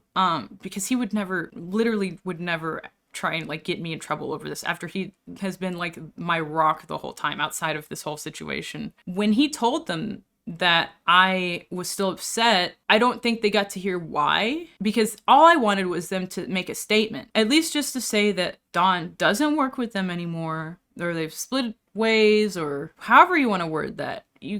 That's such a loose-ended statement. You could be as vague as possible, or you could just straight up say, he assaulted someone, we're not working with him anymore. And then, like, imagine if they did that, I would have no burden of people believing me or not. Because if SuperMega said, hey, we're not working with this guy anymore, he assaulted someone, whether or not they named me or not, getting to, like, say without being scared that something bad is gonna happen to me, that I got assaulted and that, like, hey, I gotta take a break from work. I never got to do that. I never got to take a break. All the breaks I took was because I was burnt out and I was suicidal. You know how many times I wanted to like kill myself because of all this shit going on? Like the Dawn thing by itself, I've been assaulted before, unfortunately. It's an experience I myself can handle. But when it has to do with other people and being able to tell how they think of you through their actions, it becomes unavoidable. Like, I don't have to see Don anymore. What he did to me, I don't have to think about. But when someone is treating me actively different all the time in front of me, my only friends in LA that my only plan of like staying somewhere, my only like safe place, didn't want to help me, said they did nothing but helped me, and then gaslit me about it and made me homeless. Cause like, sure, maybe saying made me homeless is like maybe extreme, but one, how else would you say that? Two, we could have talked. Literally all we had to do was do this. We tried doing it even after and they still didn't want to. So how do you get someone to talk to you when they refuse to? You just can't. And when that person or people are responsible of the like land that all your worldly possessions are in that haven't been stolen, you kind of have to like work with them. And they were refusing to work with us. There was a point in time we get into town, we just don't have access to the Plex. There's at least over a week of time where we have no stuff. I can't get my computer. I can't get my extra clothes that I have in California. Anything. I just can't function, and because he's talking to Alex Ernst. He's making a video with Alex Ernst today. Sorry, you don't get your clothes. I haven't read back on this particular conversation since then, but it's so cruel. Like, we're homeless sitting in a hotel reading this. Like, I think we have maybe like 3 changes of clothes. I'm wearing the same clothes all the time, and I'm using a hotel dryer to do my hair. You know, this rinky dink, like circle shape hotel dryers that, like, if you put your hair too close to it, it like takes your hair out and burns it. It's one of those. I remember being so mad when Ryan messaged us because he was the most quiet out of all of them. And from my POV, I thought he just didn't have an opinion, not in the sense that he didn't care, but he just like he was indifferent. Like, it wasn't like something bothering him. So when he messages us when we're homeless and like is like bothered by us, it's so confusing because it's like, you've seen me. You could have talked to me 5 out of 7 days a week, and you talked to me 0 out of 7 days a week. Rav responded, "Y'all have indeed been incredibly generous with us. Thank you for that." He's being so fucking nice, but what else can you do other than suck ass? They have all this shit. Neither I nor Lex would argue against that. Our intentions are not to air grievances with y'all, but to make sure we are indeed all cool after observing a number of awkward interactions between us over the course of the last month or 2. I'm sorry to see you assume that our intentions are to mainly air grievances with y'all. This assumption from my POV is evidence that there may be indeed an expectation of some sort of antagonism, which, and I hope you can take my word for it, there is not, because we were just trying to fix our shit, man. They were mad. I was mad about my material conditions and like getting hungry at that point. Like, at that rate, I don't know if I can speak for Rav too, but a lot of days we were just sitting in the hotel room talking about the boys. Meanwhile, they were like laughing at us. We didn't know this at the time, but we were just like, I wonder if it's going to work out, because those were literally, up until that point, that was our social circle. That was everyone we knew in LA. I understand this year has been incredibly tough on y'all, and we wholeheartedly don't mean to add onto the stress and anxiety any more than we already have staying at the Plex for as long as we did. The fact that we felt, you can consider this co-wrote, since I was like, every time Rav would send a message in this particular group chat, he was like, this look good. The fact that I get assaulted, tell them about it, and they essentially kick us out, they all but kick us out of their place, and get suspicious at us being like, hey, we good, to the point where we have to console them about their year being hard. Insane. Like, what are these babies we're talking to? Like, why do you have to, it's this last sentence, why do you have to console someone for a hard year? What are you, a kid? Like, they got stolen from, right? And we're having to tell this to them right after we got robbed. They're not saying sorry to us. They never said sorry to us, actually. They made fun of us. Strange. It's only okay for you guys to have a hard year. Never, the person who got assaulted or the person who's like dealing with suicide attempts. I don't know. I know you guys don't give a shit about either of those things, obviously, but the one constant they can give a shit about is their fucking selves. What kind of bug is this? The fuck was that? A lot has happened to both Lex and I individually and mutually over the past few months too. We feel like amidst scrambling to deal with our shit, we sadly lost touch with y'all. I know that y'all have been busy with your life shit and work too, so I wonder if you'll share that sentiment. I opened up this group chat to take steps towards remedying that. All this peaceful talk Rav does is met with a text back from Ryan saying, "We were told that y'all are still upset with how we handled the Don situation.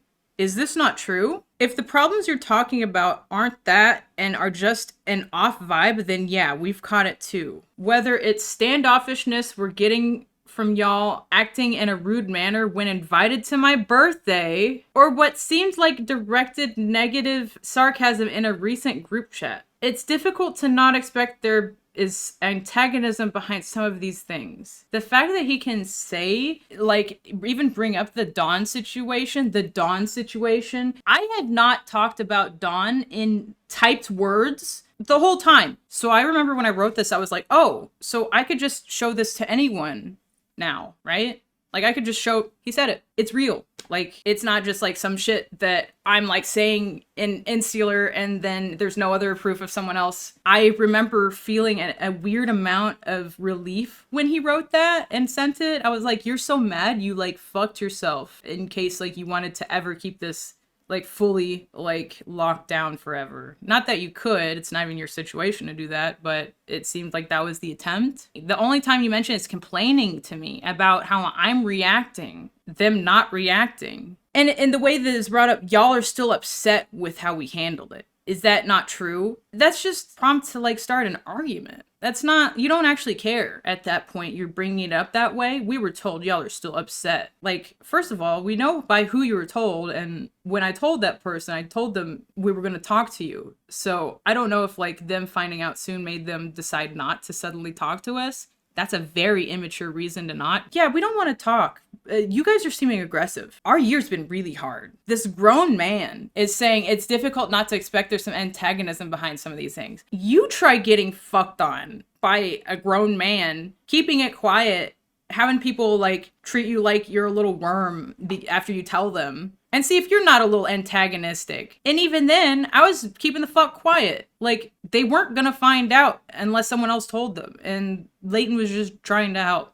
He was just trying to help. They refused to talk to us, so it's not like they would have ever found out through talking to us. They would have only found out if, like, Leighton or Jim said something. So, they just had no intentions. It could not be any more clear that they just had no concern with trying to communicate after all of this happened. Their only concern has been framing it so it's our fault and everything that we've done is our fault. And I'm not to say that we're not adults here. We have self-autonomy. But everything I say has an explanation. Every action has a context that comes before it, that had a bad thing that happened before it that made me react the way it did. What do they have besides Jackson? Like, it was in February, it was almost the end of summer, and they're telling us we've had such a hard year from something that happened in winter, and they just settled it.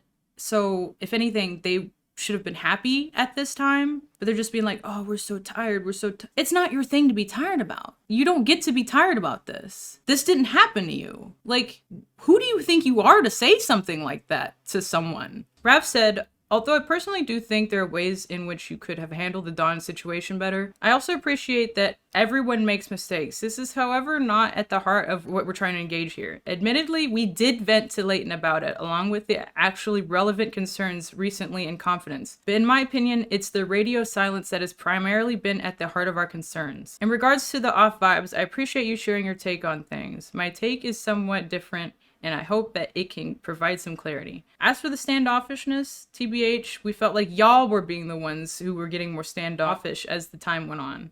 It felt like unless we said good morning to y'all first, y'all would seldom greet us, and y'all would leave the office all the time without saying anything, which kind of made us feel like furniture. At the time, I assumed this because y'all were growing increasingly frustrated with how long we were staying at y'all's. In the same breath, it felt like y'all never took the time to talk to us about it, instead delegating correspondence to Jim. In retrospect, I should have said something about this then, and I'm not sure why I didn't. I'm sorry.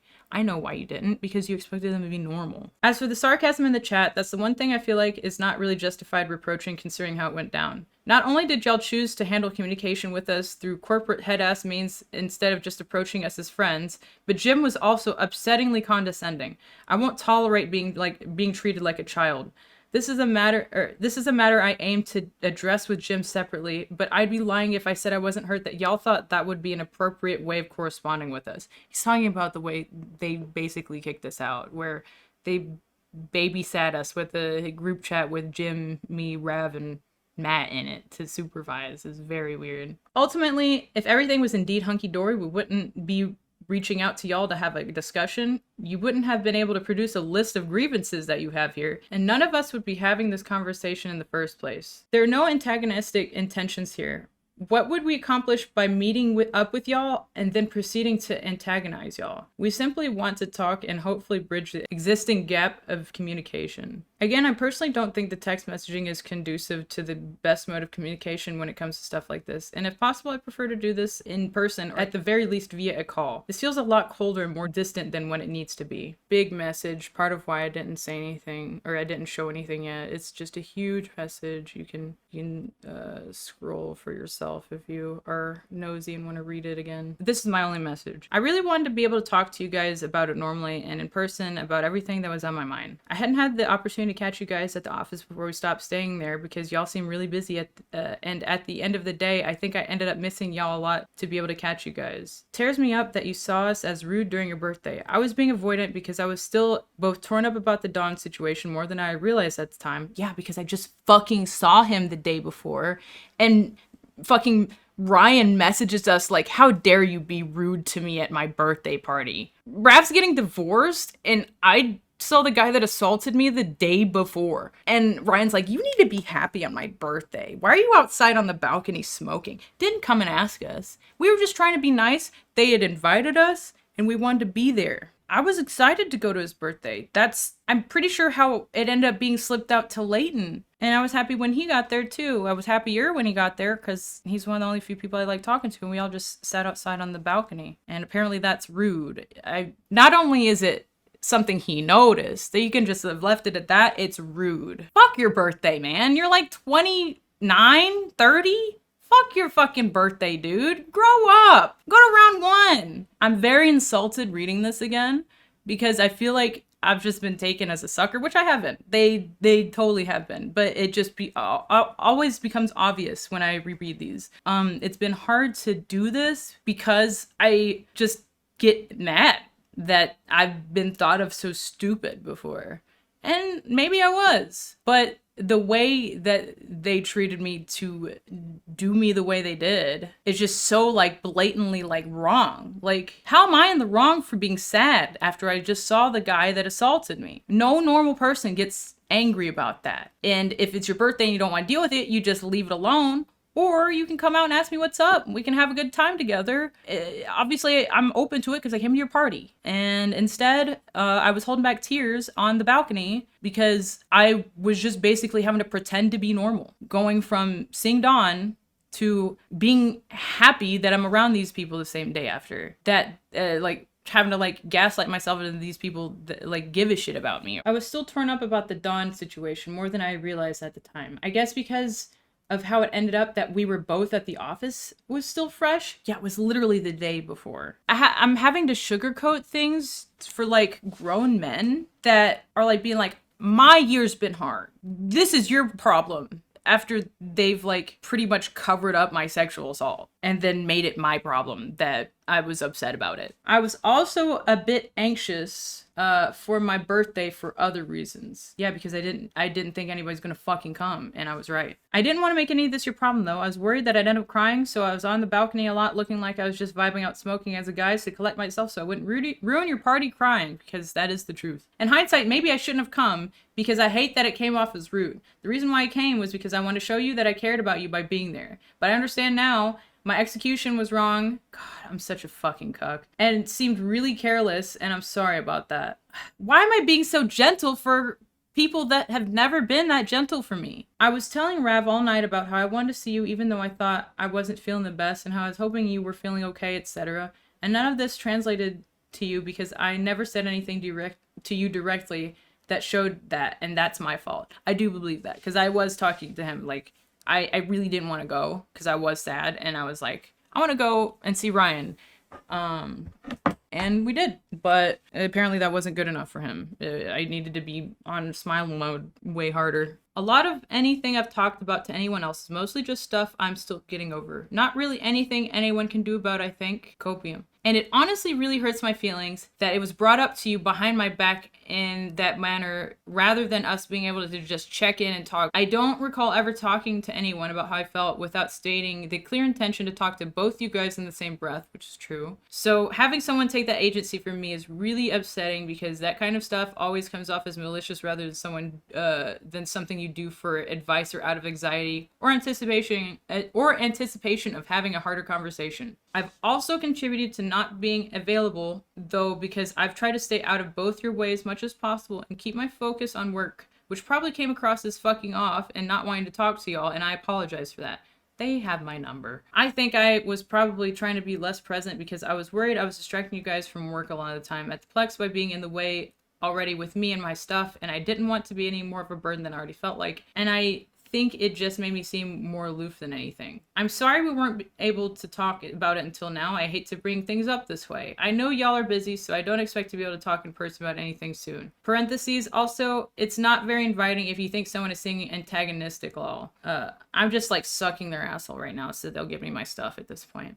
I'm glad to be able to talk about it now. I just hope that with the nature of texting seeming rather cold, what I'm trying to say is coming across as anything but trying to let you know I've not meant to cause any hurt, and I'm sorry if I did. Sad face. You can have all this text for digestion reasons. Screenshotted text, keep the text man away. Matt said, how long was this? A day later, I think? Yeah, they didn't respond for a whole day. My last response was on the 24th, and this is at August 26th, 3 p.m. Matt said, in terms of not saying hello or goodbye, it really isn't anything more than just spacing out and being wrapped up in our own worlds. That just doesn't mean anything. Like, talking about your coworker best friend versus the people you have staying at your office that is a house, two different things. What a stupid sentence. Ryan and I don't even say hey to each other half the time. To all of us, you guys seem incredibly closed off and quiet, which is totally okay. But when you're being distant and we don't know why, I'm not sure what you expect back from us. You don't know why? Either they're lying or they just have never listened to a word any of us have said.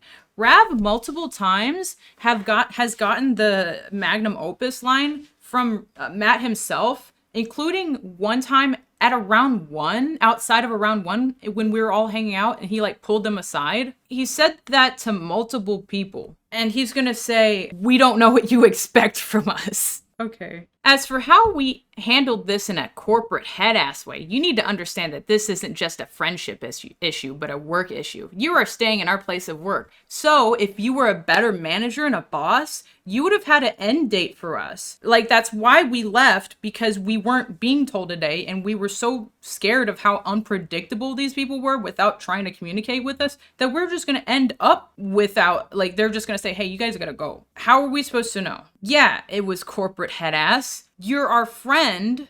You don't need Jim to say that. He's not the boss. You're saying that as if Jim is the boss.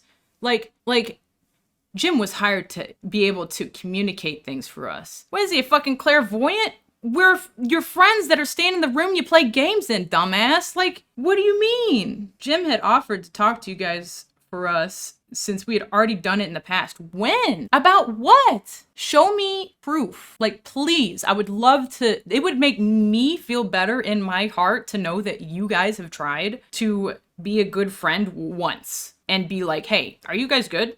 Because if you think you said that, I don't think you did. I think you said that. I think you, in your head, said the equivalent of, hey, you good? But it was probably like, hey, when are you guys getting out? Or when are you guys coming back? Or something like that. Like I said, the only vague thing we had was like the middle of August, and we had gotten kicked out happily by then. Because we were like, we can have our stuff gone. They were like, sure, happy travels. Just fine, cool. But like, don't bring up friendship issues if you're gonna do that. Don't bring up not being corporate head ass if you're gonna do that. Because that's just like, I just got laid off of the fucking show or some shit. Like, viewers didn't like me. I'm getting voted off the island. Like, I have no warning of this. That like, what you expect when someone is like not happy with you staying somewhere is like someone to sit you down and be like, hey, is there like a time you plan on leaving? Not a fucking text message with a guy you don't know that well that made out with you and your friend who is not talking. What the fuck am I gonna do in that situation?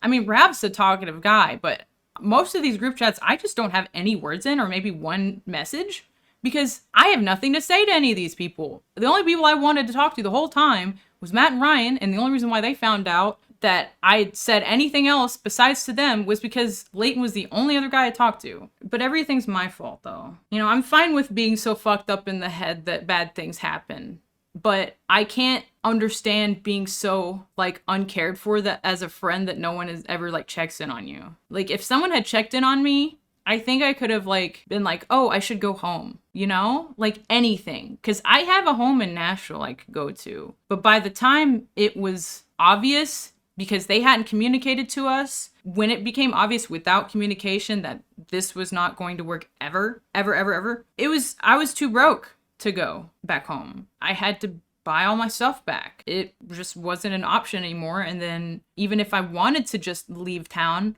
all my stuff was still at the Plex. So I was trapped, homeless. The only option I would have had is if I had a friend that would have let me stay with them, which I did do for a few days. Granted, we did have less money at this point, so it like compounded the issues, but more issues where it was a picture of a different place type thing, and you go there and it's not the right one or seems very sketchy, just mostly shit like that. But also the days that we were there at our friends, we were mostly just kind of recovering because we were not having a good time.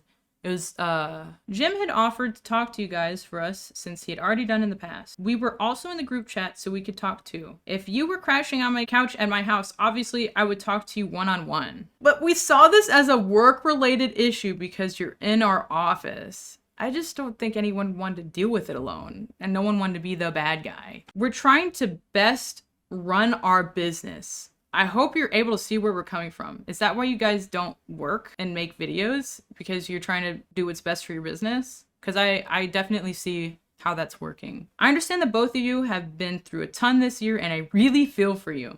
It's been a shitty year for everyone. Just had to add that in. Just about, when it's about you, you don't say anything about me, but when it's about me, you gotta say something about you.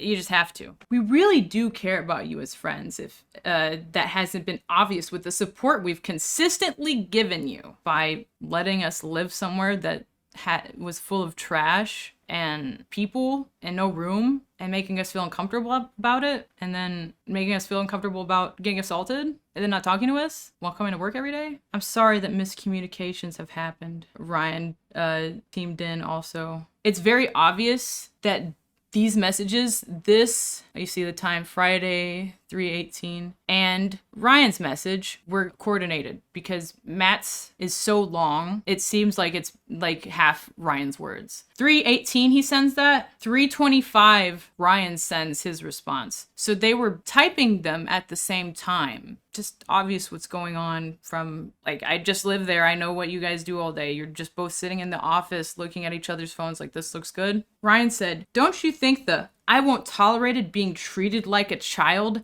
is a little far reaching? Y'all consistently left messes out or in our fridge, parentheses, rotting food in the kitchen and fridge, bags of trash sitting out, etc. It's not about being treated like a child. It's about acting like an adult and respecting the place we were happy to lend to you, which again, is a place of work for 5 other people. Hello? Maybe you shouldn't be inviting people to stay at your work then. Isn't that your responsibility? Make sure that that's something you can handle or not? We did not leave messes in their fridge. I order food at dinner time or later because I would stay up a lot when no one was around so I could enjoy being normal. Order late night food, fall asleep, take it out the next day.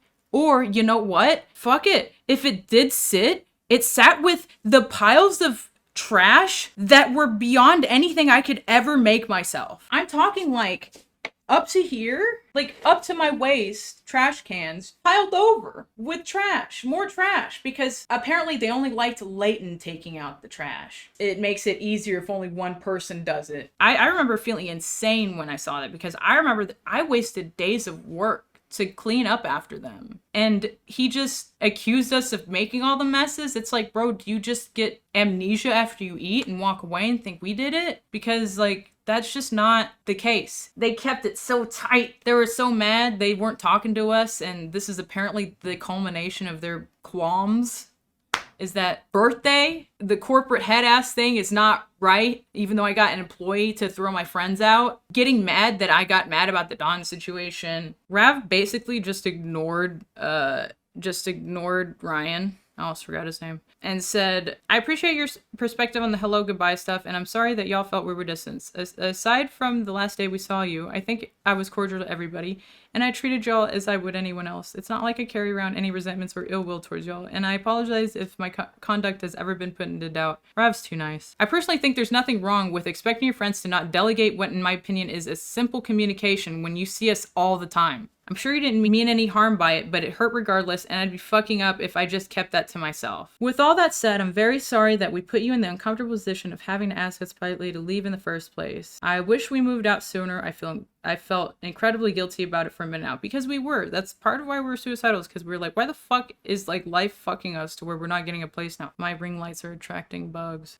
We've always given y'all the benefit of the doubt on any and all matters when we weren't sure how you felt, and at the time of reaching out to y'all, we were confident that a conversation would help clear any awkwardness between us. I like to think much of it now has. I hope you feel the same way. And guess what? They didn't respond. You know, the rest is definitely not responding to that. They did not care. We can wrap this up from here, I think. There's only so much I can talk about. My brain being broken, and I've been doing it for 5 hours. I think I'm running a marathon right now. I had so much stuff, I couldn't fit it all in one trip to go, so I had to drop off some of it at a storage unit. We moved to Airbnb in Hollywood in September, and September was the last month I stayed in LA until I was finally able to get back home. Ethan helped me with my laptop. I got my iPad back. We did streams for Rav's equipment. It was his, I don't remember. He got a Mac. He got his MacBook back because his was less expensive than mine, so it was easier to raise. Actually, one thing I never mentioned was I was robbed on August 10th and had, just solely from my post, enough money sent from followers and like fans between the both of us, amazing, that he was able to go buy a new laptop first. We go in, and because he's from the UK, oftentimes during the summer we would have this problem where card readers wouldn't work, and sometimes it just wouldn't let him get stuff. So we go to the Apple store, pick out the laptop he was gonna get, go out and take it to the guy, and he can't buy it. So we have no choice but to leave. And when we get back, I got robbed again. Somebody had opened up the soft top of my Jeep and grabbed my backpack. And the only reason why I even had my stuff with me was because I didn't have a choice. When I got robbed the first time, I didn't have a choice to have my stuff with me. They told us they wanted us gone before we left. So I took more stuff, and because I didn't want to, I felt so bad. I felt like trash that we were getting asked to leave somewhere. That will never make someone feel good. I was trying to take as much autonomy over it as possible and ended up getting my stuff stolen. Buy it back with money I was so thankful to get donated to me, and it was stolen right back. Ever since November when that happened, I stopped tweeting nearly as much. So by the time August rolled around and more shit had happened, I didn't know what to say online. How was I going to say anything that was happening to me online without saying everything?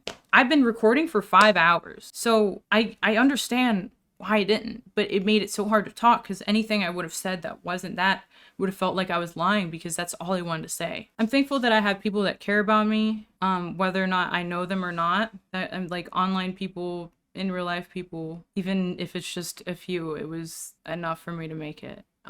Stuff like that will make you realize who your real ones are very quickly. I don't know. There's a few things. I'm mad that I let someone make me feel so insignificant when they just didn't care about me. I didn't get my stuff out of the office until, all of my stuff out of the office until September 6th. August 31st, I coordinated that day between Leighton, since he was the easiest person to talk to go grab my stuff. When I get there, it's incredibly hard to get in, and all of a sudden, I go to the door. They had, since we left to Seattle and came back, had reinstalled the Ring camera for me and Rav. So while we were trying to go get our stuff, they decided that was a good idea to put a Ring camera in. So what? I guess we couldn't get our stuff while we were extremely down bad and homeless, had no things. And when I'm there trying to get a hold of someone because Jim isn't answering me, I checked my text a little late. Matt sent me this. Is this a friend to you? What are you guys doing at the office? Leave the key at the front door. I didn't see these texts until 10 minutes later. And within those 10 minutes, I had already been to the door, and Matt turned on the app from his phone and was like, "What are you doing here?" So I get scared to shit because I've never seen a ring on this door, and then all of a sudden Matt's being like speaking to me in this like crazy like rough voice. Don't know if he was lit or what, but it doesn't matter either. It was very crazy. I don't know if he thought it was Rev and he was trying to talk to me like that, or if he was really just, I don't know. It was very weird. So I started freaking out because I was the only one packing because Rav didn't feel comfortable being there. But instead, I get freaked out and I just message him a bunch. I didn't have anywhere else to get my replacement things sent, so I was still getting like backpacks and work clothes sent to the office that I was like, hey, I need to pick these up. Next day at almost 7 p.m. Hey, I'm really sorry about my tone. Wasn't sure what was up and Leighton never told us. I appreciate that. Would love to talk sometime. Right now is probably the worst time for me, but down the line for sure. That was a lie, by the way. That was September 1st, and he was just lying to me. September 4th. Hey, sorry to bother you. Just wanted to ask, to check in and ask if I could grab some of my stuff from the office. We'll be shooting some pics and videos today at an abandoned water park a couple hours away, so I want to grab my camera and Amazon stuff I got sent there. Hope you're doing okay. Yeah, I was asking for permission to get my camera like a day after. I said, ended up not coming over when I mentioned it. Would anytime today be a good time to come by and grab some stuff? I can come by myself. He responded, yeah, I think Jim will be there for a while. Just text him just to be sure. I just bounced and saw this. That was at 4 p.m., 9, almost 10 p.m. Coordinated with Jim. Thank you. I just left a little bit ago. I grabbed everything and threw away a lot of stuff that was in around the garage. Thank you so much for letting us stay here. Hope you're having a good night. When we were gone, he started talking to me more, and I felt like it's easy to be like, oh, we're normal now. Thank you. Take care. What's y'all's plans right now? I say, gonna stay at an Airbnb to work at while figuring out a living situation. He just didn't respond until I told him you have a 7 days to live dream about him for reference.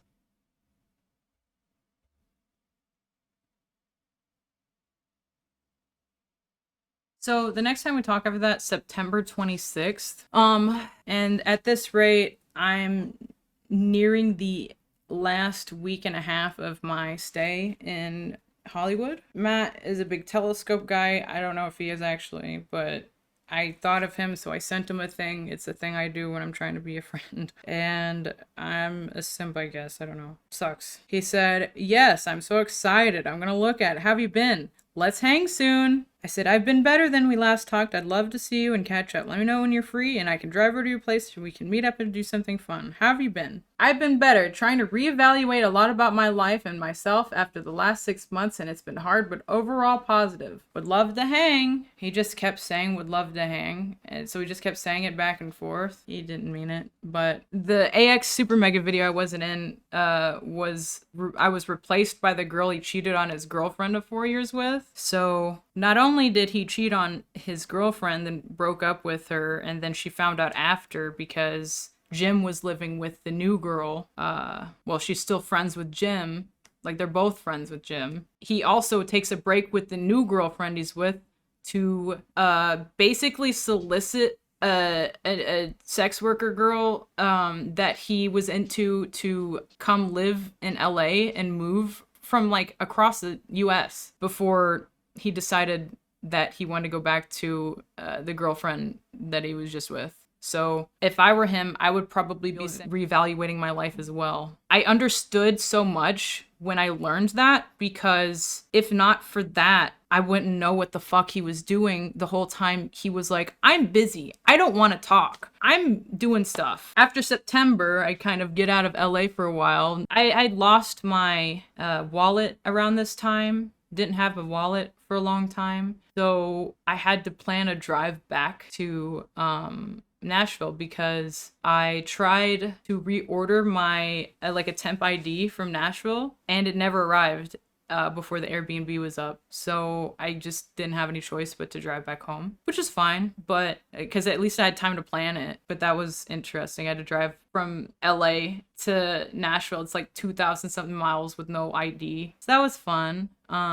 But I don't know. I feel like that's mostly important stuff. At the end of the day, me talking about this isn't for a gotcha. It's not for like a woe is me. I'm just talking about stuff that happened to me because it's important to me to get this off my chest. I've been holding on to this weight for over a year for no reason. What loyalty do these people have to me that I need to be like, I need to protect them? What did they do for me? They let me stay at their place and then made me feel weird about it after they were like, hey, your assaulter's gonna be here when I got there. Like, I don't know. Then they word stuff like, I have to feel like I owe them something. I don't owe them anything. They weren't charging me rent. They said I could stay there. You know, if he didn't like me there, he could have done a lot of different things. He could have just opened his mouth and talked to me. That's what adults do.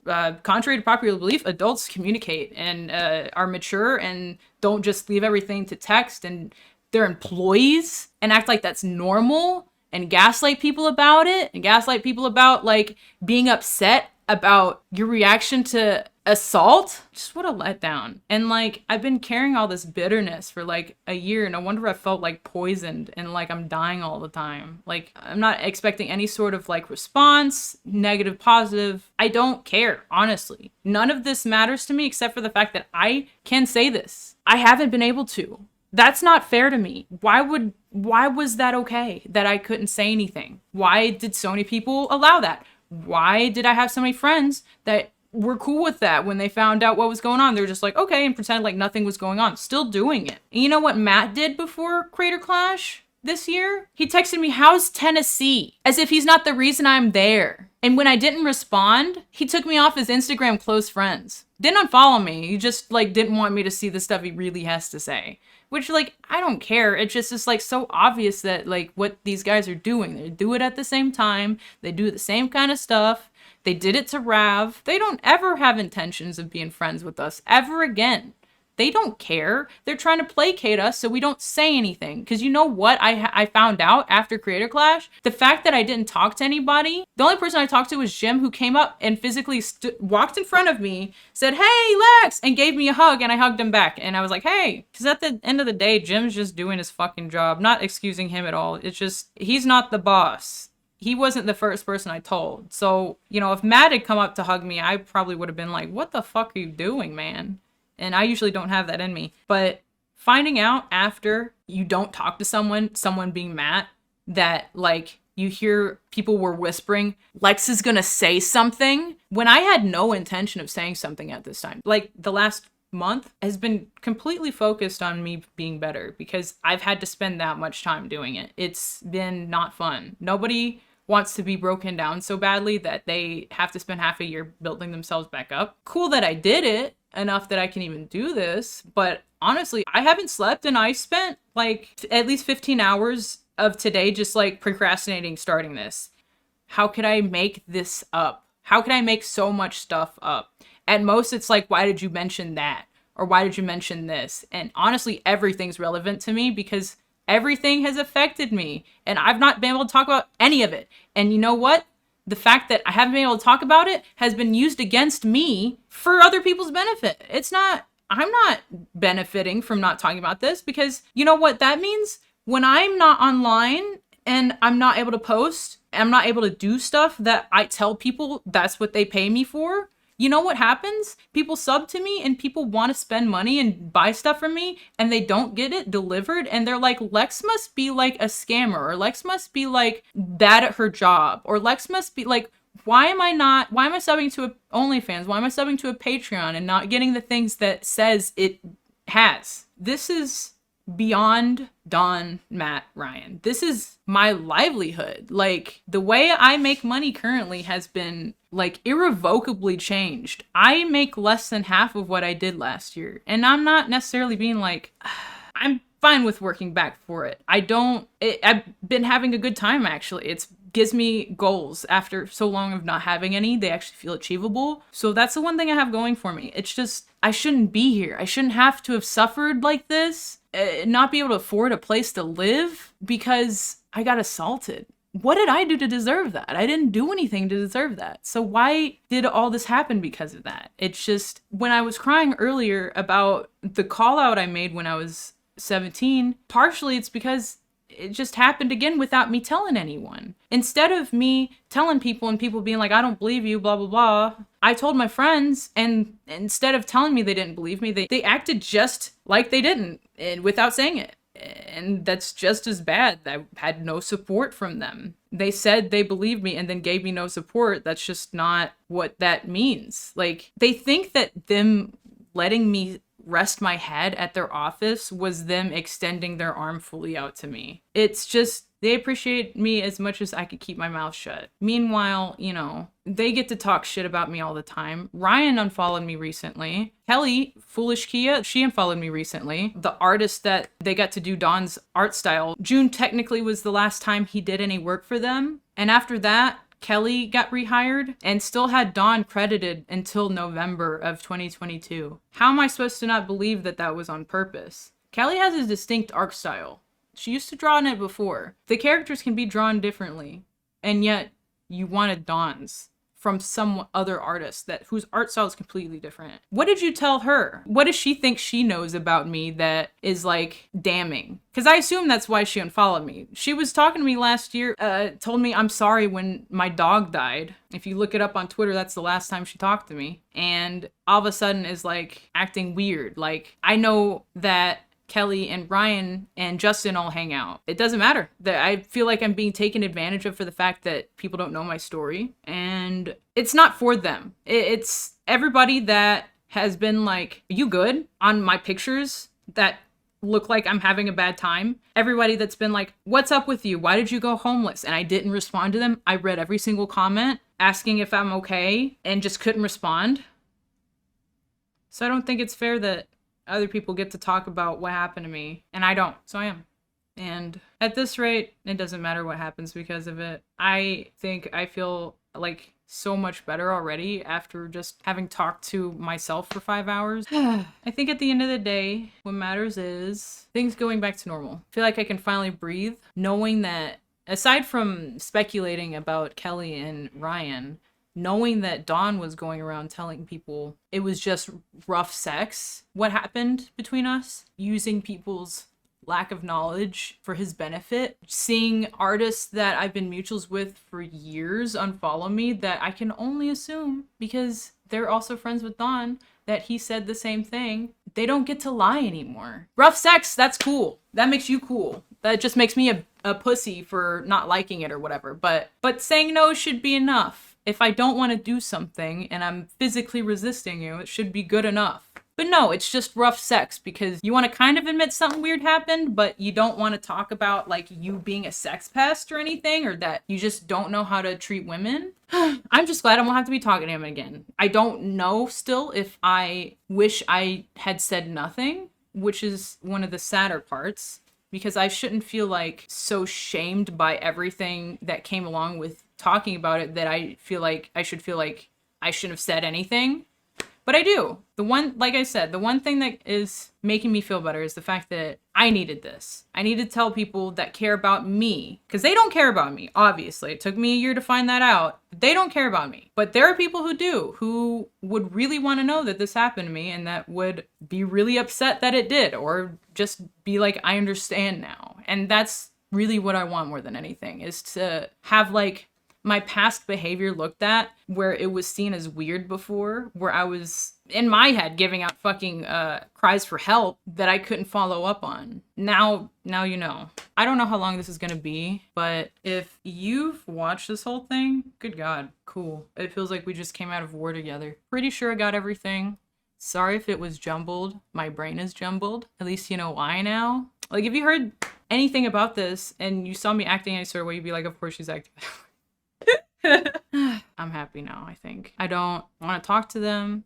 I don't want an apology. I just don't want to be around them anymore. They'll probably try and say they did a bunch of stuff and X, Y, and Z, and they tried talking when they didn't, and all this stuff. And I just showed you a bunch of examples where they just say stuff that sounds nice, so you stop saying hard stuff for them to hear. And my expectation, the only expectation I have, is that if they respond to this, it's going to be along those lines. Besides just like, I don't feel that way, which is like, I don't believe you. You're not trustworthy people anymore. So to say that you feel a certain way is not trustable. Like, in the same phone call, you're asking me if it was okay to hang out with a guy that sexually assaulted me. Like, you're not that guy. You're not the guy that I can trust. You're not one of those. I mean, there's a reason why they made Leighton sign when they fired him, So we couldn't talk about this that I'm talking about right now. Because they said magnum opus for a reason, baby. Very cool. Magnum opus. Thanks for listening. Hopefully better days are coming up soon.